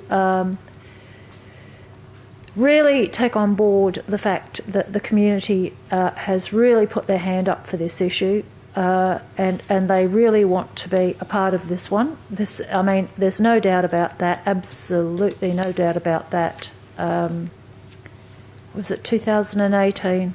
So here we are 3 years later, 4 years later. 4 years this has been going on for.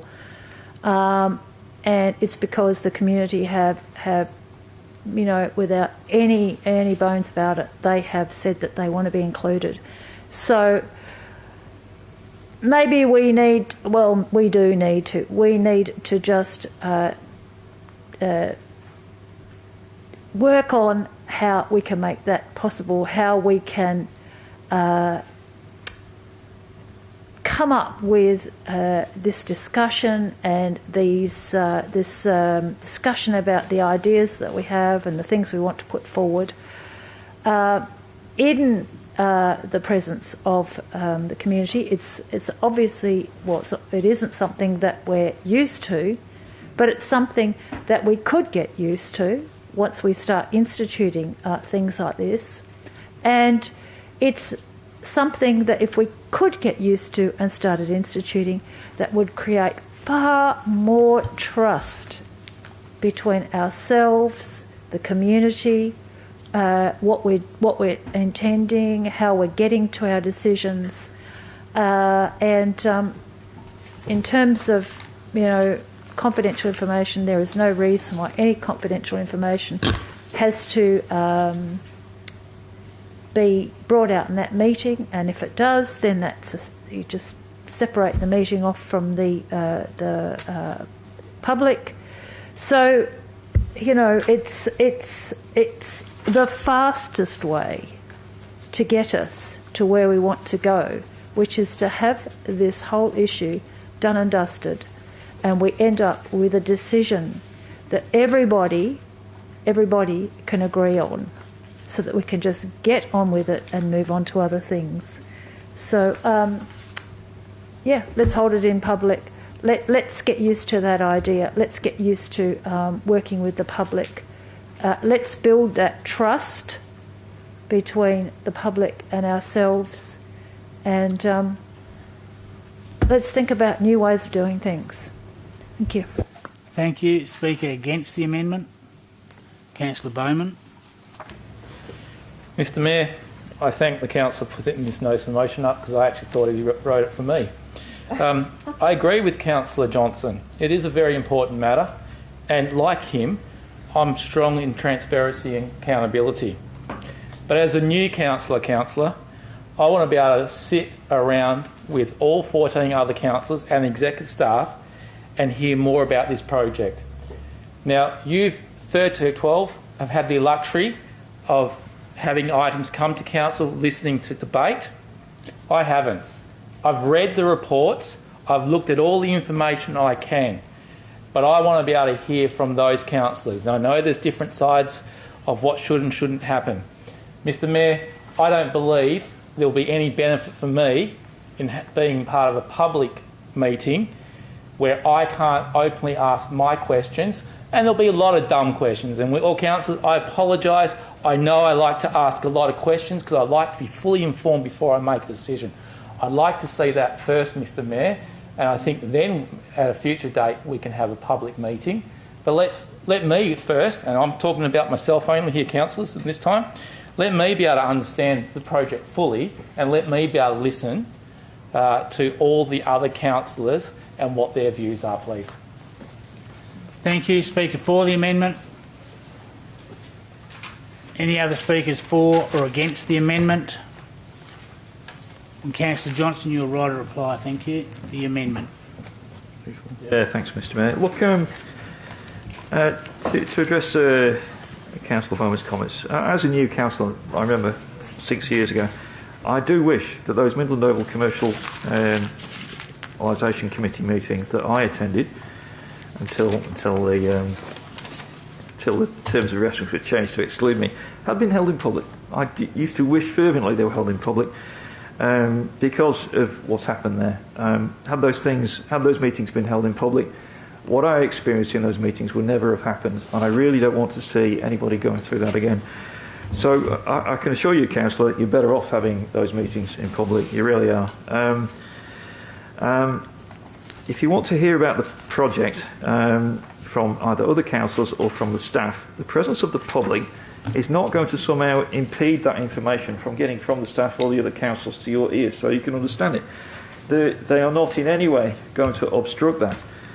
The community, as I see it, by holding it in public, will not be participating in the meeting. They will be simply listening as they are in the public gallery. That's the whole idea. It changes the whole tone of what is going on, and for the better, not for the worse. And it certainly would have changed mock meetings for the better and not for the worse had they been held in public. This meeting is not about benefiting you, Councillor, it's about benefiting the whole community. And you're creating a disbenefit by excluding the community.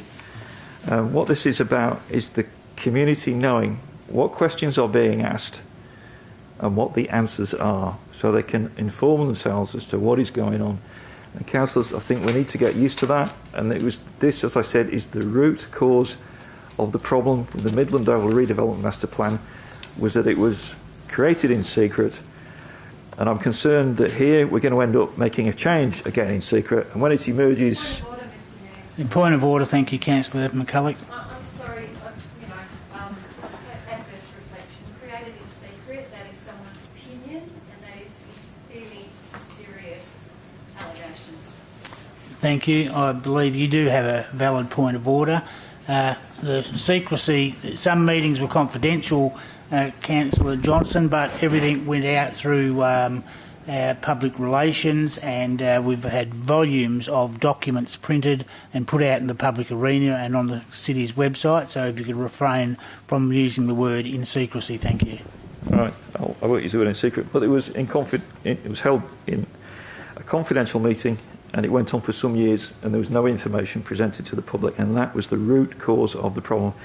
So, councillors, we don't want to make that same mistake again. We want to be open and transparent, and we want to be successful. We want to be sure that what we're producing has public scrutiny, and councillors should be comfortable with that. If they're not, you need to really sit down and have a bit of a think about your role, because the Local Government Act is all about transparency and openness.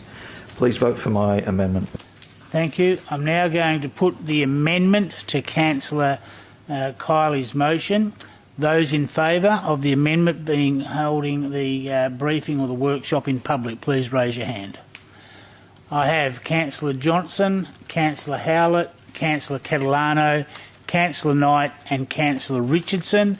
The motion fails. There's 5 for and 10 against, and all the other councillors whose names I did not call out were against the motion. We're now back to the substantive motion. Is there any other speakers for or against the motion of Councillor Kiley? No other speakers? You've got a right of reply if you wish to exercise. Amendment. Councillor Congdon, what's your amendment? The amendment is to... I'm trying to find the page again. Here you go. Oh, thank you. It's on the screen. Thank you for that. Yeah. The amendment is that organise a briefing workshop, preferably on a weekday in March, specifically to discuss. Thank you. Is that acceptable to the mover and the seconder? Not being a weekend? Question. Just for a workshop in March. I'm happy with that. Okay. I accept it. Seconder. Did you get that, Megan, to delete preferably on a weekend? Thank you. So with the motion as it now stands, Councillor Johnson, you have a question? Yeah, thanks, Mr Mayor. I guess that means that it will be held in the evening. Sorry, I didn't quite hear you. Does the amendment mean that the briefing or workshop will be held one evening?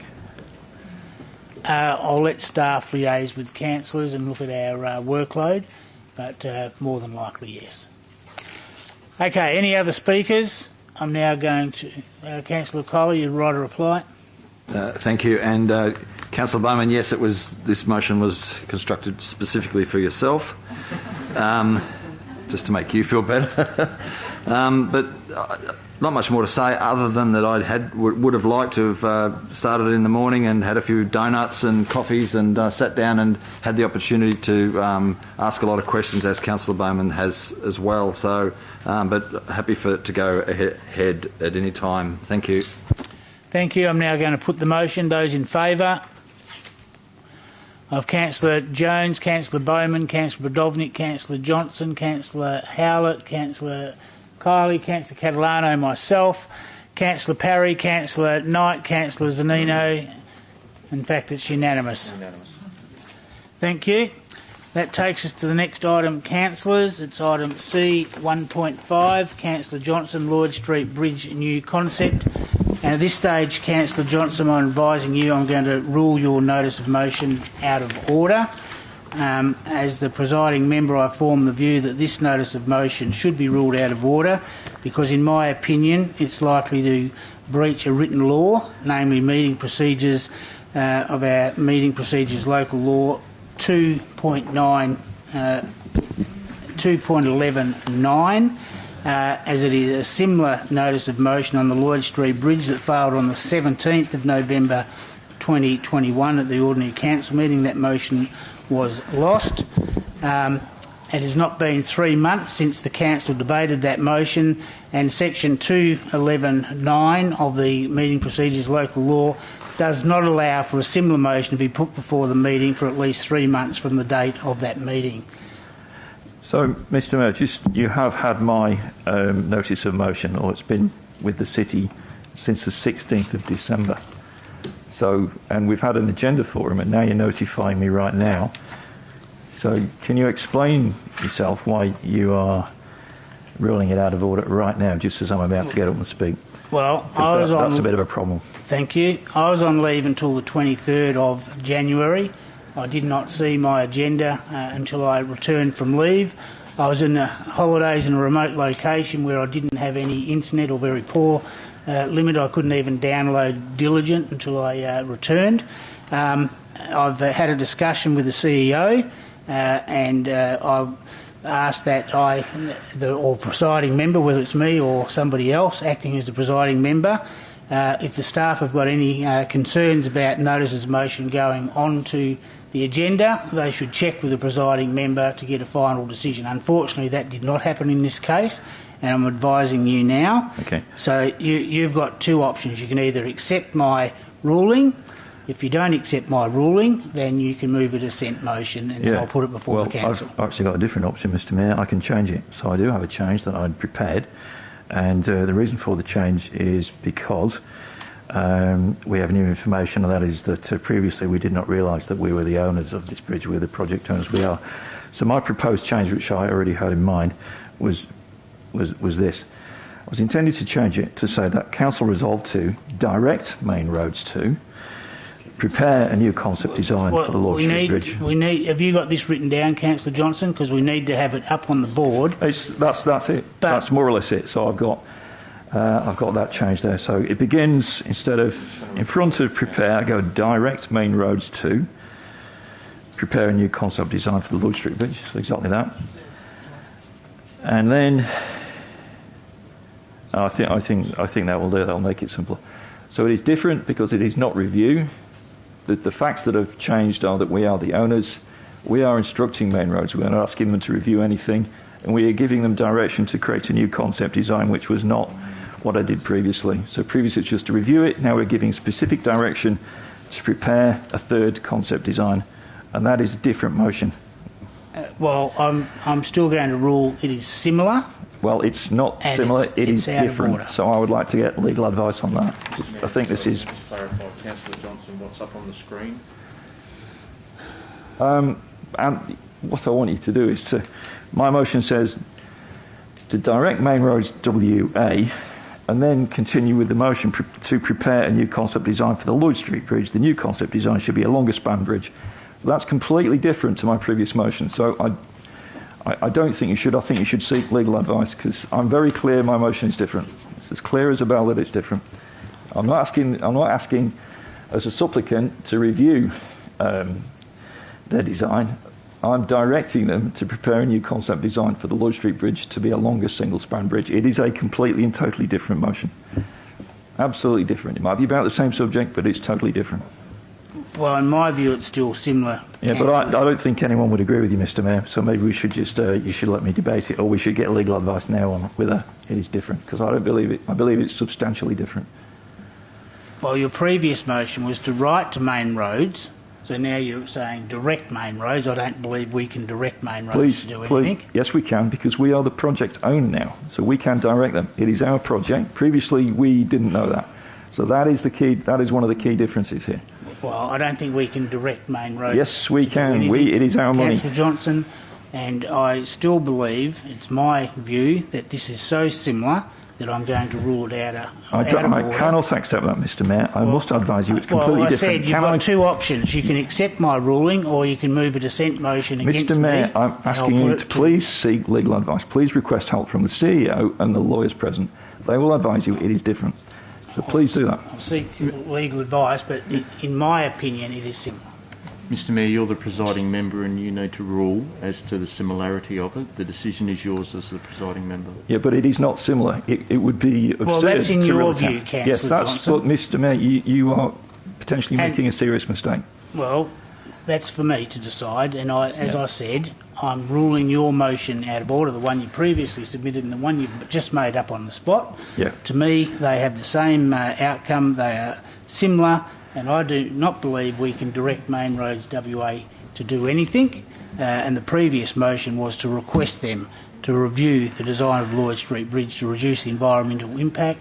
To me, they are similar, and therefore I'm ruling it out of order. Mr You Mayor, can either accept, please Councillor Johnson. Mr Mayor, I'm asking you to seek advice. I'm giving you two options. You can accept my ruling, or you can move a dissent motion against me. Mr Mayor, please seek advice. Get someone to help you. It is clearly different. Please ask Councillor the CEO Johnson, or ask for a lawyer to advise you. I ask it is you to different. either respect my ruling, or put it to the council, and I'll ask the councillors to make the decision. Mr Mayor, in that case, we will have to go down that path then. If I will move a motion of dissent to your ruling. I think your ruling is wrong and inappropriate, and if it's possible for me to speak to it, I'd like to. I don't believe there's a right to speak to the dissension motion. Do I have a seconder? Can we check that? Councillor Catalano is seconding the dissension motion. You may speak for 3 minutes, Councillor Johnson, then I'll be putting the motion. Thank you, Mr Mayor. So, councillors, my motion is to direct Main Roads WA to create a new concept design for the Lloyd Street Bridge. Why this motion is different is because last time we were asking them to review. This time we are telling them. And what the Mayor is saying, that we can't direct them to do anything. Actually, councillors, we can. It is our money. It is our project. Main Roads told us that. We are the project owner. We are, in effect, the project board. We can direct them to do what we want. And to direct them to produce a new concept design is exactly what a project board would do. It's exactly and precisely what we should do. So my previous motion merely asked them to review it to reduce the environmental impact. But this time, what I'm doing is I'm clarifying and making it clearer that I'm giving them direction. So what the motion says this time is the new concept design should be a longer span bridge that has a minimal environmental impact on the Helena River floodplain. Last time we were just asking them to review it, and review might just mean that they would read it and go, oh yeah, we've reviewed it, it looks all right. This is very different. It is requesting action. It's not even requesting action, it's telling them to take a specific course of action, and that is to prepare a new concept design for a larger single-span bridge. It's totally different. It's about the same subject. It's about the Helena River Bridge. It's about environmental impact. But it is directing Main Roads to do something. And yes, we can do that because it's our money, it's our project. It's completely different. So to expect me to wait another month before I put this up again is really just slowing everything down. So we want to get on with this. We need a new concept design. So with all due respect, Mr Mayor, it is a similar motion, but it's not that similar. It is different in that it directs them to do a specific action, whereas last time we just asked them to look at it. To me, it's obvious, and I really think you should seek legal advice on whether my motion really is along those lines. And in fact, I think the best thing to do would be to actually take a look at what it says in the meeting procedures local law. So could I get advice right now on exactly which section of the local law you're using? I'll stop the watch clock with 1 minute left to debate. You're looking at item 211.9, and it's the last paragraph on page 12, under just above 2.12. It's got at the meeting which is listed, the same or similar motion is not to be put before the meeting for at least 3 months from the date of that meeting. And in your debate just then, you used the words, it is a similar motion. And that's exactly what I've been trying to say to you, Councillor Johnson. It is similar, and that's why I'm ruling it out of order. If you read again, what it says here is the same or similar, and what it is trying to suggest, it is a motion that is substantially the same. This is substantially different. It is about the same subject, so if you want to use the word similar, you can, and I fell into my own trap. But what this is about, Mr Mayor, it is a different motion because it is directing. So councillors, please listen to me. We are telling Main Roads as if we are the project owner that we want to direct them to create a new concept design. So concept design is the early stage of project. It's the cheapest thing. It's the low-cost way of proceeding to look at a different kind of design so that we can look at several different concept designs and determine which is the best one. This is the right thing to do right now, and if my motion of dissent is lost, I give notice right now. I'll put this motion up at the next meeting in March. So that's what I wanted to say. So please support my dissent motion. We need to get this over and done with. Thank you. Thank you. You have a question, do you, Councillor? Yeah, I do. So I'm a little bit confused. I thought last month we voted for a concept plan. So how does this fit into what Council has already agreed? Can someone just walk me through that? I know Councillor Johnson's saying that he's going to bring this again, but I thought we've already voted on a new concept design. Well, we'll wait till we see what Councillor Johnson does for the next meeting. At this point in time, we're dealing with a dissent motion against my ruling that I've ruled it similar, and in the words of Councillor Johnson in his debate, he also said it was a similar motion. Although some of the words have changed, the outcome is the same, and in my view, I'm not going to go into the decision made at the previous meeting to take all necessary steps of clearing and vegetation. That's a different point of view and a different argument. I didn't make my decision based on that. I'm now going to put the dissension motion of Councillor Johnson, seconded by Councillor Catalano. Those in favour? I have Councillor Johnson, Councillor Howlett, Councillor Kiley, Councillor Catalano, Councillor Knight and Councillor Richardson. The dissension motion is lost.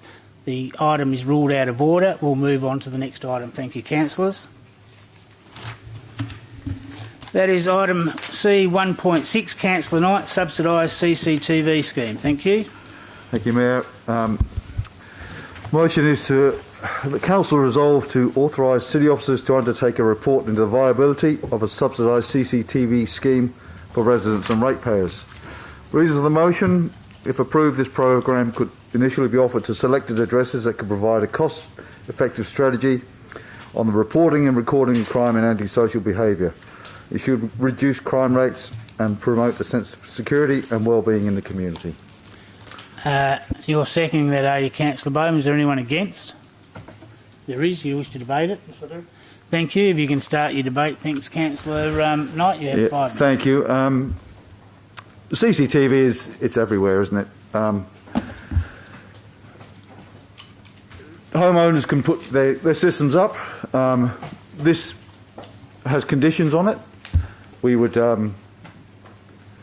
get at least one camera facing into a public area. Police would be able to access that footage if there was any need to. I think we're all part of Facebook community program pages here, and there's a lot of I certainly see a lot of requests for CCTV footage. So I think something like this has broad support within the community. It won't prevent crime, but it will be a deterrent, I'm pretty sure.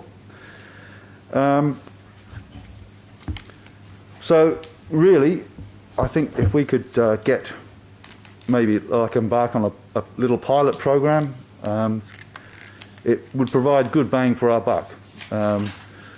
The kind of money we're talking about would be about $400 or $500. It would in that kind of area, and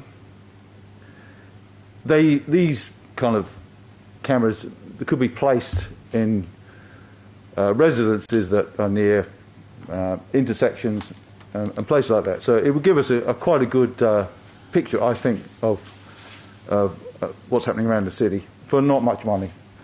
So yeah, it's just a report, and conscious of time, so I'll wrap it up there. But please support this motion. Thank you. Thank you, Councillor Bowman, as the seconder. Mr Mayor, just quickly, it might not even cost the city anything. That's why I'd like to see a report. We might be able to get buying power, get discounts that we can get that individual residents couldn't get. Wouldn't that be a great outcome? No cost, reduce crime, and help the community. So I'm in favour of this report. Thank you. Speaker against the motion, Councillor Congdon. Mr Mayor, I'm not against the subject of CCTV. What I am against is that the city needs to have a CCTV strategy. And I don't think we have a CCTV strategy. In all of the discussions I've had in the Brabham and Balladura, and I'm sure other councillors in your own neck of the woods would tell you that people are asking for CCTV in parks, they're asking for CCTV at entry points, and not necessarily CCTV on their own premises. I understand that Councillor Knight is basing this on the Cambridge model. City of Cambridge have a program where they subsidise 60 homes based on a $500 rebate. So we're talking here not $500, we're talking about a substantial amount of dollars. But the criteria that sits around us, and I'll just read you some of the criteria. The rebate is only available for CCTV systems that are new, not already installed. It must be installed by a licensed registered security agent.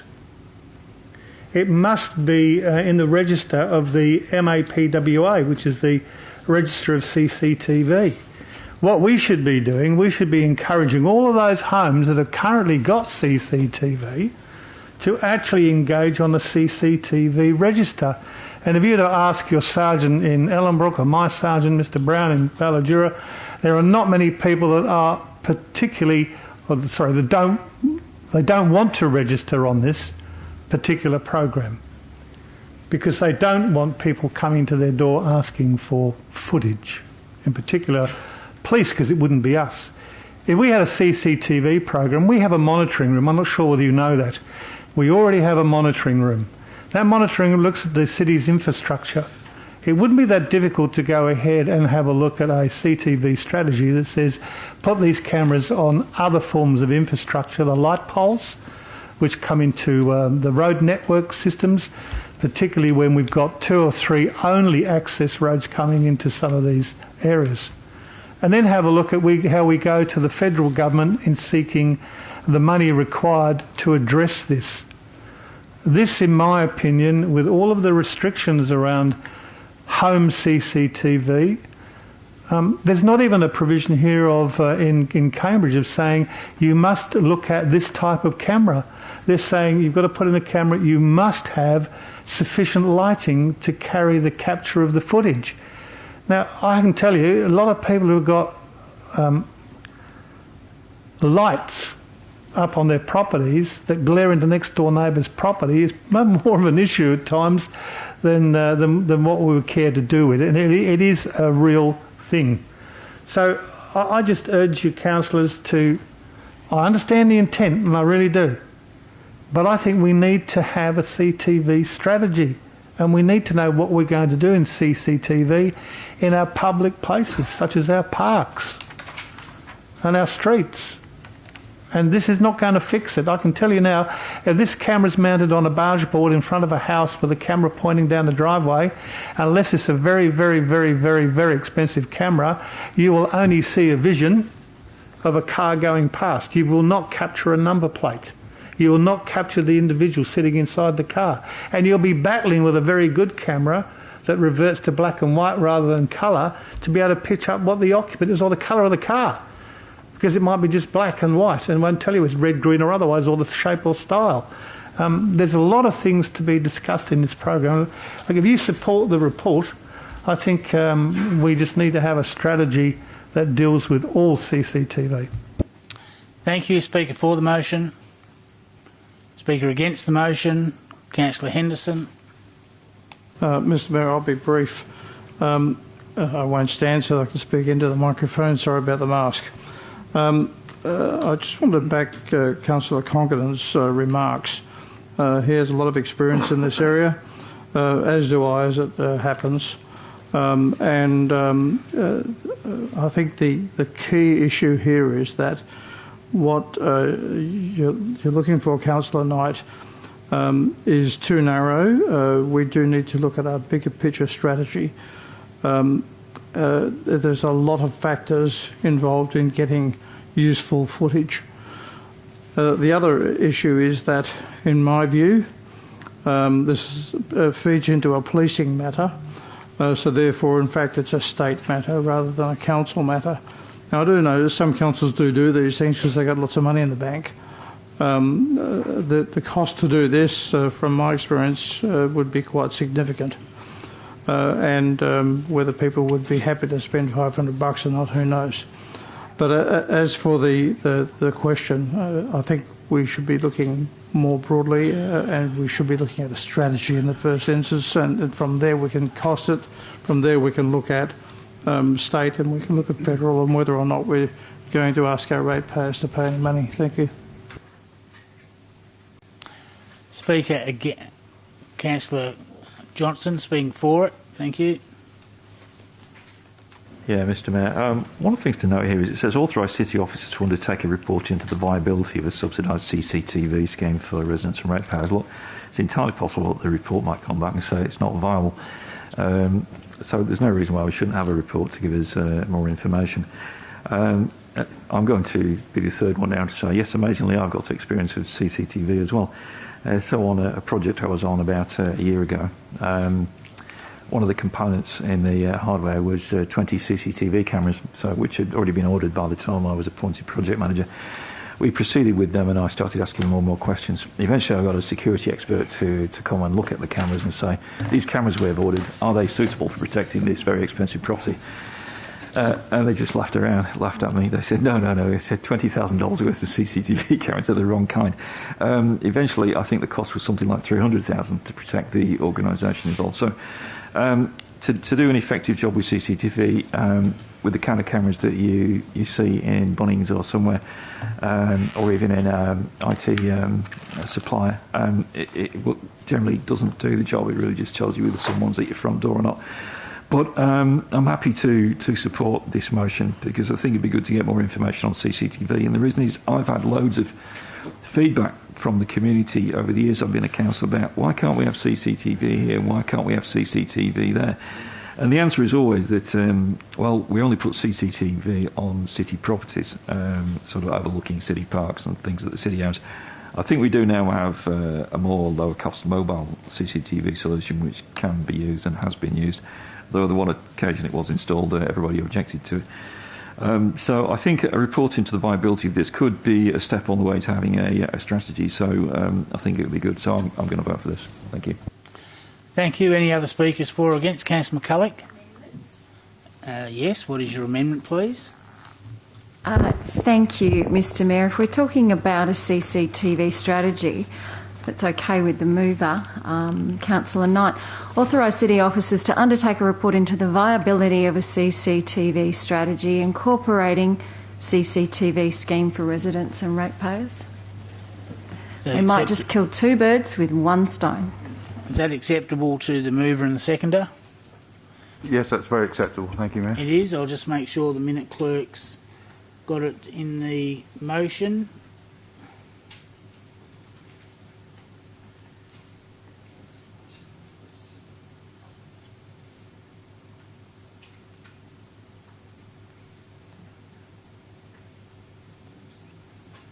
So I'll read it out as it's now on the whiteboard. Authorise city officers to undertake a report on the viability of a CCTV strategy incorporating subsidised CCTV scheme for residents and ratepayers.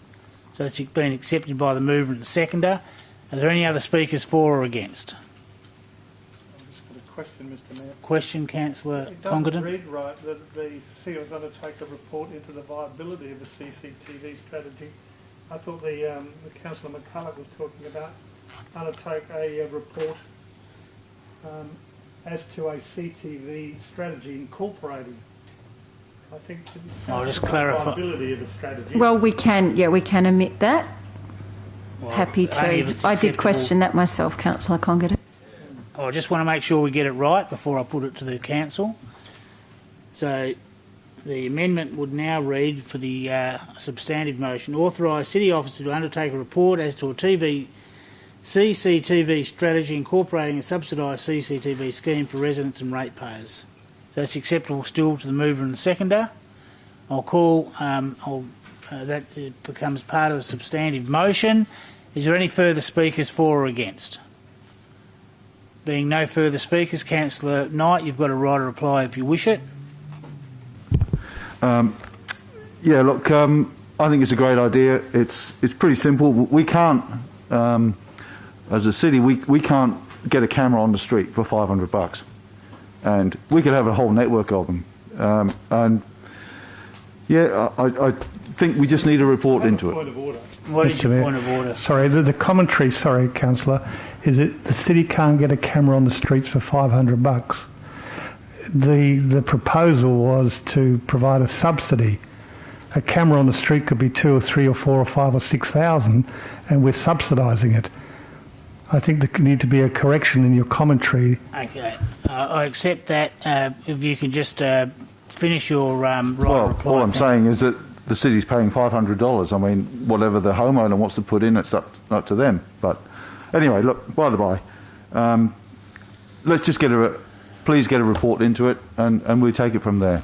Thank you. I'm now going to put the motion. Those in favour? You're correct, Councillor Catalano. It's unanimous.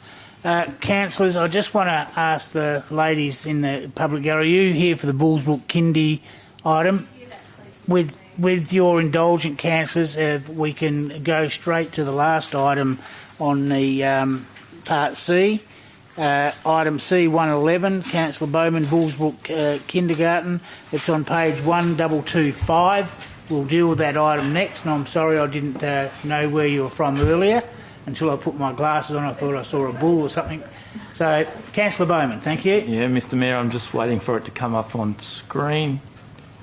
That Council resolved that the City of Swan enters into a lease licence, call it what you want, with the Bullsbrook Community Kindy for 5 years, based on the same terms and conditions as previously, with a CPI increase only.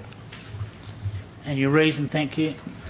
My reason, Mr Mayor, is an increase of 3 times is for any community group is not appropriate overnight. Thank you. Do I have a seconder? Councillor McCulloch, you were first. Is there anyone against? Being no one against, I declare that carried unanimously. I thank the councillors for putting that item up first. I thank the ladies in the gallery for your perseverance and your stamina. Well done. 5 pages to read out. There you go. Councillors, that takes us to item C 1.7, Councillor Bowman, club signage on sporting reserves. Thank you. Mr Mayor, with your indulgence, can I suggest we do the confidential item? Because I'm mindful of the time and I would hate for us to have to come back because of my in-depth notice of motions.